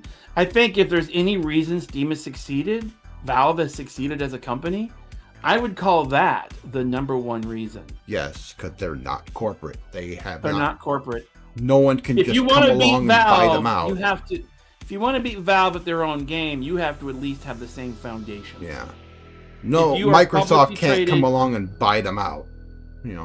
Right. So, and you don't have investors making you do X, Y, or Z. The executive can really truly be an executive and do what they want to do. That's a massive advantage. Yeah. That's if you want advantage in the market, you need to take any advantage you can get. But if you're a traded company, you might think that having the income of all those investors be a massive advantage, but that comes with its own price. Yeah. And it can become an even bigger disadvantage. So big that it prevents you from success. Yes. You might think it's the thing that brings you success, when in actuality, it could be the thing that takes all of your success. And I think in Microsoft and Sony and all these other publicly owned companies, I think it's the thing that hurts them the most. Because what made them great to begin with, they lost. Yes. And I think in order to truly beat Valve, you're going to have to be on that same plane. Because that gives that, not being publicly owned, gives them that sort of shield to keep them from being manipulated in the way that other companies can easily be manipulated. And a lot of these publicly traded game studios, it's like they have to focus on... They're the ones having the most trouble. Profits at any cost, yet they're the ones having the most trouble right now. Yeah, they're the ones having the biggest problem because the demands are too high and they can't meet them. Though EA is not publicly traded anymore. EA is a private company now. And it'll be interesting to see if EA brings on more success or not. Does EA pick up and gain some of the credibility and some of the vitality that they had before they became public? Of course, they're fear-mongering over EA because they're owned by the Saudis. Doesn't matter. Saudis don't allow certain things, so... Well, yeah, so that's the thing is, you want to have your company focused in a way that is got the broadest appeal, and certain things don't have certain broad appeal, and very limited appeal. Yeah. And also being able to be creative and not be beholden to a set of corporate, basically run by committee. Your board of directors, your board of administrators, board of owners, whatever they call them. Name escapes me at the moment. And always the threat of somebody else coming in and taking you over. There's just so many things that just come with too high a price tag for all that. We've seen what happens when you build games based on info from focus groups. Yeah, EA and Activision both released games that were that way and built by committee, and they were awful. Well, what it can come down to is it depends on if you still have limitations on what you target and what you're willing to accept. Yeah. Because if you just go for understanding what the user wants is difficult for a company. Yeah. It's very difficult to go what is in the gaming market without themselves participating in a way that really matters. If your developers can't interact with the fans without everybody getting into a giant fight, it's really a big limiter in terms of being able to develop your game. If the publisher or owners prevent the developers from interacting with, and the makers of the game interacting with the community in a way that works, or the community just is not a great one for whatever reason, you got to know who to listen to. You got to have a real feel for what's really out there, and it's challenging for them. Yeah. And if they can't sort it out, all they can do is turn bad. It's just garbage in, garbage out. Yeah. What they pick up from the community comes out as garbage in, then the game's coming out just come out as garbage. even if they put their heart and soul into it, garbage in, garbage out, no matter what you do. Yeah. And, all right, so we have been going on for a good 2 hours. This has been a good 2-hour episode. I do not want to compete with Linus. I think what was Watching their that video last? the other day, it's like just 3 hours long. Oh, they sometimes go an hour, sometimes they go 2 hours, sometimes they go 3, depending on what they're talking about. Okay, so what's been happening with us lately? We've been playing Enshrouded. We've been distracted by Enshrouded. Really great game. It's in early access on Steam. Runs on Linux. Just runs great on Linux. They're working on getting Steam Deck certification. And they recently put out a new update, the Wake of Water. I've seen their water effects. It's really, really good. I haven't gotten that far out there yet. And some of the pools of water I've seen are deep. Really that deep. game is pretty amazing in its construction. I don't know how they don't have what to do. They got some black magic up in there. I don't know what that. I mean, it's an impressive engine. It really is. I don't know what. I think it's in-house. It's an in-house engine, isn't it? It's completely in-house built. It's called the Holistic Engine. Completely built in-house. Somehow they did software-based ray traced lighting. Was it And it looks good. Yeah. They somehow did. It's what an is it? impressive No, game, global illumination. Ray traced global illumination in software. It doesn't depend on any RT cores. Somehow they got that to work, and they get it to work on, without needing modest hardware, massive hardware. It's amazing what they did. I mean, and the game itself is. I mean, I've been enjoying it. I mean, we started with a small village, and I was like, okay, we're gonna make this a small town, and then my character is Ronan Dax, and Mike's Master Sifu. I think he was. Yeah, Master Sifu. And I was like, okay, I guess I'm the mayor of town, and he's the town mage, and I got more of a warrior build, and he's got a mage's tower. He's got a mage's tower over by the old town, and I started working on a new castle, and I took a couple of images, and I said, okay, how do I want to do my castle? And so I took a couple of images. I had a general idea of what I wanted to do, and I was just kind of feeling my way through it. And then I got this idea to have the altar at the middle. We started with this hilltop, and I put the altar in the ground, like, well, this is going to be the middle of the castle. This is going to be interesting, because I got to dig out all this dirt. When I dug it all out, got it all down there, and I'm like, okay, now what do I do?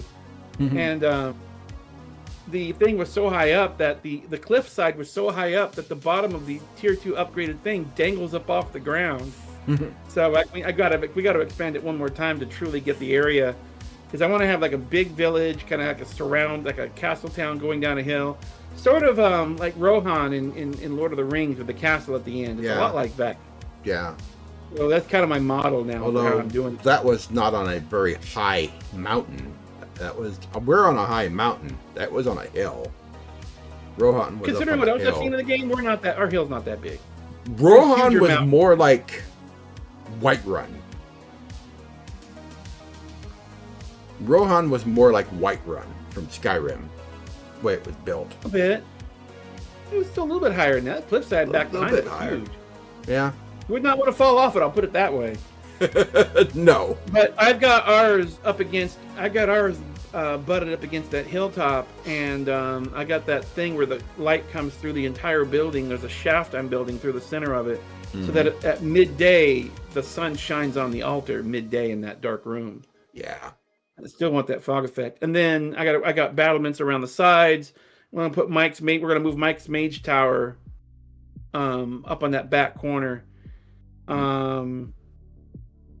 So it's coming together, but it was taking me a long time, and I was like, okay, I done dug up half the forest around here. We need to get some quest progression done. Distracted us from what we were doing with our migration over to Linux and everything. It sort of distracted us. Making a plan on Well, that's why I made the plan I did to get around to that, so I could start working on that while still playing. Yeah. So when I'm ready to do Steam, I'll migrate my library over and be able to continue off where we left off without risking the old one. Yeah. So my thing is I'm gonna have to have my machine down while I'm doing the backup of my C drive in order to do this, because I've got enough space to back up my entire C drive bit by bit. So that way, like I said, I always have an undo button. So if something terrible happens during all this, I can just unwind.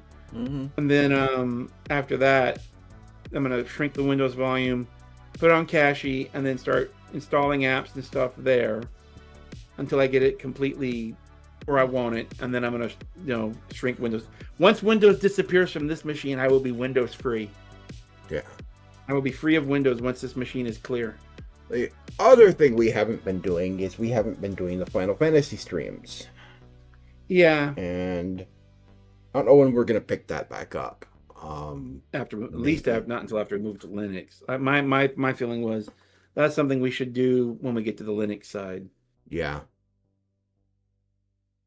That would really allow us to show what you can actually do. That you can see us doing everything you saw before, all the way up to that episode where that episode stopped. Everything up to that point was Windows. Yeah. And then once we restart, it's going to be like nothing ever changed, and yet we're going to be on Linux. Yep. That's our goal, that you won't even notice the change. Because everything that we're doing right now, this episode is being recorded on a Linux machine. OBS is running on a Linux machine. Everything you see, Discord is running on a Linux machine. I mean, everything that we're doing right now is Linux right now. I just need to transition my side, and that's what I'm talking about. We just need to transition the other side still. And it's not that we're being reluctant, it's just that we've just been squirrel! Distracted! Shiny thing! Well, it's funny because I was playing Dune for a long time. We were playing Dune, and I was getting frustrated. Huh? Dune Awakening. And I was getting frustrated with constantly doing the exact same thing repeatedly. It was grinding on me. Yeah. It was like, okay, I got to gather all these materials. Okay, I made my bike. I finally got my bike made. I finally got up my other equipment, and I got to the next tier. I'm like, wait, didn't I just do all this exact same thing? I'm making the exact same items, but now it's even harder to do the exact, because I need more space to gather this heavier material to make the exact same item again with the exact same other items again. I get a few better weapons, but I'm doing the exact same thing twice, just in a different spot. And they didn't even make them look different. I mean, the they bike... don't even look different. It's just more resilient, more durability and all that, but you could run around on the first bike and not have a problem. The bike made with copper doesn't look any different than the bike made with steel. Steel or iron or aluminum. And you really don't get much more functionality with it. It's a little bit faster, it's a little more durable, but it also costs a lot more if you get eaten. Yeah. And I'm just like, why? The only big difference in vehicles is if you do the Landsrad stuff. You get a buggy, you get a Harkonnen or Atreides or you have the DLC. Designed That's another buggy. way. You got another kind of vehicle. Bike. But there's that two-wheeled bike, that sort of dual looks like wheels, that thing from Star Wars. like the thing from like one of those droids from Star Wars. And then you get different designed ornithopters. Yeah. But after a while, it's just you're grinding out the same things over and over and over and over, and you have to carry more and you have to do more, and it takes longer to build. And it's like, it just becomes grindy for grindy's sake. Yeah. And when I started working with, when we were messing with the Shrouded the first time a long time ago, I mean, you do got upgrades, but you're not really building predefined things. It's not that sort of predefined, you got to build this bike, you got to build this item. I mean, you have bases, but you don't really have as much creativity with them. They're fixed parts. But this is completely more like Minecraft. Yeah. where you can build whatever you want. And then so what happened was I was in here watching, I was looking at one of the videos that was kind of a recent update, Wake of Water. And I said, I'm going to look at their website. And I saw a handful of videos, there's 30-something odd videos. And I said, I want to do something. I queued them all up and started watching them from the beginning. Because I was wondering what updates had what. So I just watched the whole thing from their whole website, or their whole YouTube channel. All 36 videos they have. Or 38 or something. And so Mike slept through it. He's back there, he fell asleep. And I'm watching it, wanting to play more and more and more and more and more. And I'm like, the detail level. I'm like, oh my God, what you can do. Oh, yeah. And so I learned all this stuff just watching their videos without really being a spoiler. So I got interested. And then I finally went, I'm like, I'm going to do this. I'm going to play this. And so I started building the town, the village, and then I wanted to build the castle. And Mike's like, what about this one? He's like, but you build that, it's going to be too complex. I said, dude, trust me. Go watch the videos. I kept saying, go watch the videos. And I'm not even scratching the complexity level of this. Not even beginning. So finally, was yesterday or the day before, we just sat down. I said, here, watch. And we went through the entire set, and he's like, yeah, not even getting near the complexity level. No. Some group built a 1-to-1 scale model of Minas Tirith. Yes! From Lord of the Rings, from Return of the King. 1-to-1 model of it. I'm like, how? In extreme detail. Yeah. And it barely even makes the engine chug.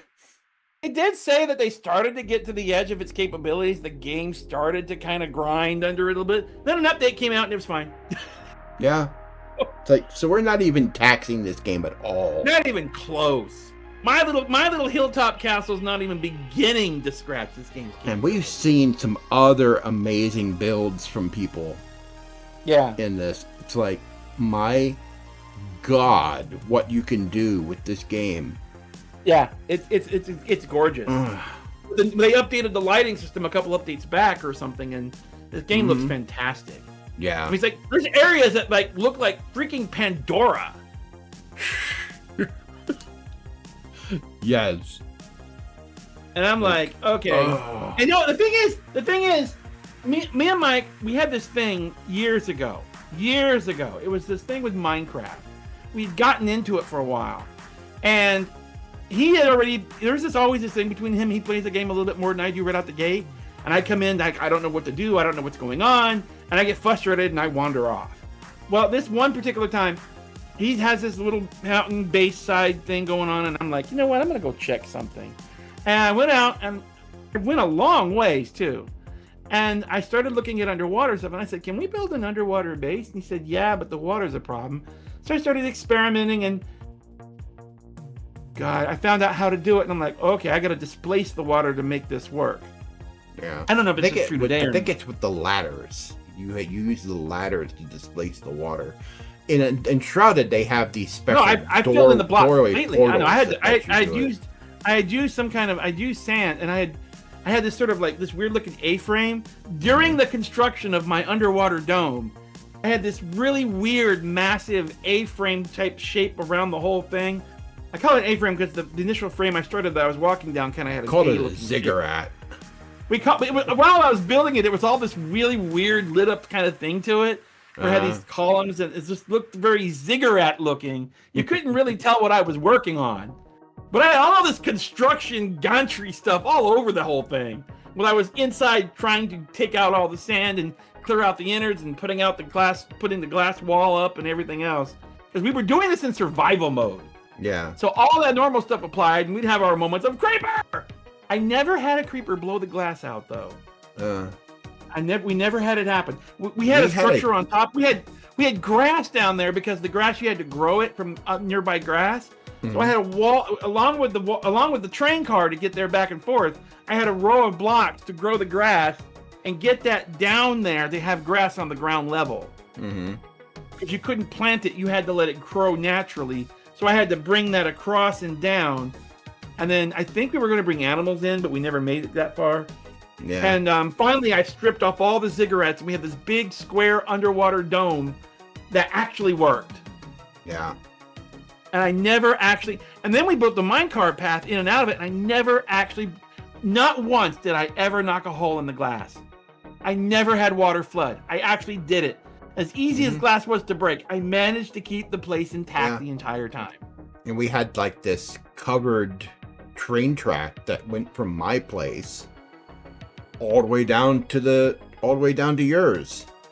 And it kept creatures from getting into it and kept creepers from blowing it, because for some reason where I had built my place, it was Creeperville. There were creepers everywhere. There was this point at one point where I think I was working on the train line. I was working through the tunnel to get to your place. There was a cavern there. Mm-hmm. There was this one moment where I was in that cavern trying to get the train line to your place. It was because it would come out of my base underwater, and the train would go up and come out of the water to make it easier to manage. Mm-hmm. So it would come up out from under the water, then run along the surface, go across land, and then your base was underground, and then had to go into the side of the mountain and to go down into your base. And when we got there, there was this one section where I don't know what was going on, but it was just massive creeper explosion after creeper explosion. The words "creeper" came flying out of the horse, and I didn't care. Oh. One of the funny experiences we've been having in Enshrouded is I turned on the positional audio. And it has made for some very funny moments. And I was playing with the settings for our server, and I had like the aggressiveness turned off, but I had like the enemy count like super high at maximum. And I'm like, we were fighting this one area, and I'm like, so all Mike sees is he sees me, and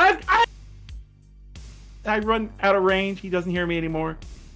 Give a few seconds, and I come running back. Giant freaking army of critters coming in behind me. It's a hot little moment.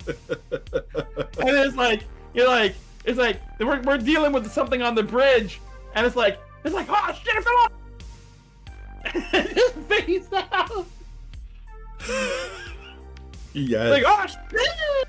You come running by, and here comes this just column of stuff coming after you. We went in that cave, and we had a ton of spiders down there. Oh, that spider fight, yeah, because I had set the game back to normal. You'd be mistaken for thinking I didn't, because I set it to normal settings back to default, where the enemies are normal and their mounts are normal. But man, that cave. There were 20 or 30 spiders down there. The two really big ones, and about 20 or 30 of the smaller ones. There was more than two. I killed like 3 or 4 of the big ones. There was a bunch. There was a lot in that room. Yes. I really am the warrior in this. That's me swinging that big giant greatsword.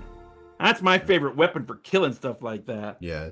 Little guys, I need the daggers, but for the big guy, that's my greatsword. Yeah. He needs a greatsword for him. So, we will continue doing the Final Fantasy XIV streams after we both have switched over to Linux. Yeah. My Switch is going to begin soon. Show, exactly what you can do in Linux, because you can play 14 in Linux. People play 14 on the Steam Deck. You're going to be able to play it from on our machines just fine. Yeah. And our machines are more powerful than the Steam Deck. Yeah. Alright. We've been going. That pretty much covers everything. We've been going a good 2.5 hours now. Covering I'm just gonna have to everything. edit half this out because I went off on tangents. I probably keep that in. Oh, you really want to push it? Okay. I know. I went off the deep end. Yes. You put me in preach mode. Yes, sir. Anyway, I want to thank everybody for watching. We are the Linux Gamers. We need to be on Linux first. Completely Linux yet, gamers. But we are not yet Linux gamers. Not yet Linux gamers. We are going to be full Linux gamers very soon, both of us. I've planned out my transition finally. Yeah. Boy, that sounds so modernish, don't it? That'll make the okay. Here we go. That'll make the modern audience happy. I have planned out my transition. It's not the kind that they're expecting. I'm transitioning to Linux. But That's the kind they're expecting. so Once we do, you're gonna be seeing it in our streams of 14. I think it's good to let people know what And works, what doesn't work, and how well it works. we That's should good to bring back. maybe we should do a few videos in Shrouded also once we're over. Well, that's the thing, is part of it could be a series. Here's just an idea I'm gonna just throw out here, is show what life on Linux is really like.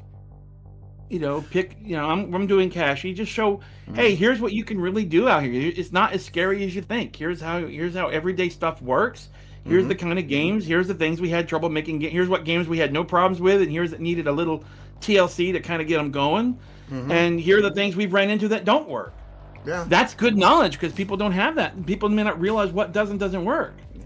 And there's still a lot of people talking about it because, well, not only because of what Valve is doing, but because of what Microsoft's doing. And when I get that, here's the other thing, is videos we can do on the Steam machine when we get it, of here's what did work, here's what didn't work, here's what you can do. Yeah. Here's what that 8 gig of RAM is all you need. Here's what it can pull off. So everyone's like, can do this, can do. It's like everyone's like, gotta have 4K. I'm like, well, not everybody uses that. No. I mean, I've seen plenty of people. I've seen plenty of people say that 8 gig is that they said that 1080p is just enough for them. I expect it to be fine. Yeah. I mean, the Steam Deck runs just fine, so I expect it to work just fine. And here's the other thing people don't take into account. How many resources does the operating system called Windows snatch from you, causing your requirements for the game to be higher than they truly need to be, when you have an operating system that doesn't get up in the middle of your mess and get in your way, and all the other stuff that Windows does, taking all those resources? We put it in game mode. That doesn't always take care of everything. No, it doesn't. Someone on Twitter said it well. People are severely underestimating just how much of a resource hog Windows is. One of the things I've heard, and this is a big example, somebody had a laptop and they got about 3 hours, the advertised 3 hours with Windows. When they took Windows off and put a copy of Linux on there, they got 8 hours with that same battery, just because they switched away from Windows. That gives you an idea of how much work Windows is actively doing on your machine, whether you're doing something or not. I mean, to drain your battery nearly twice as fast means it's doing twice as much work normally than what Linux is doing. This little HP machine that I'm using that we're recording this with. This little HP machine. You have Windows on this, it chugs. Linux on this, I can do light video editing. I've done some video editing with this machine. I think it's OpenShot. I've done some video editing. I did a little bit of work in Kdenlive. And that machine doesn't even have a good graphics card. It has just a standard. Yeah. That's a low-end machine. That's just a standard Intel integrated graphics chip. That's it. Yeah. That's all it has. And it's an older generation one too. High-end hardware. It's not even an i7. Machine. It's like an i5. It is an i5. It's an i5. It's an old machine, and it only has Intel integrated graphics, and it works fine. And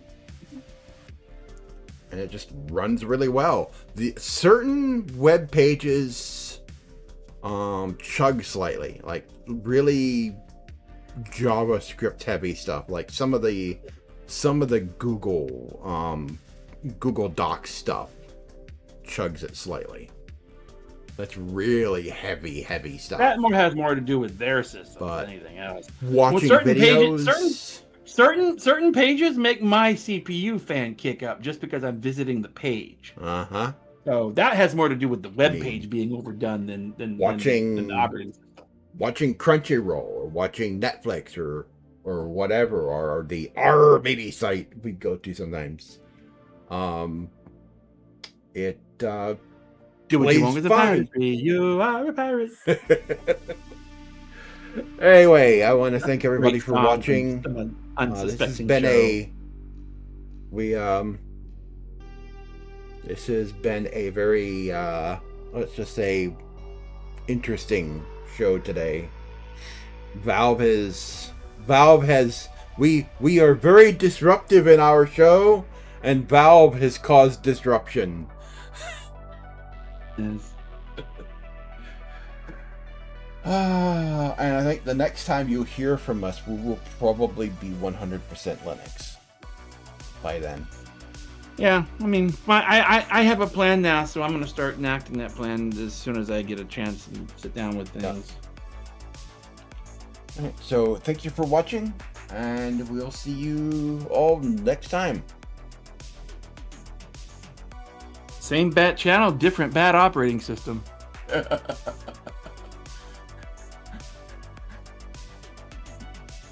You know, I was gonna have something.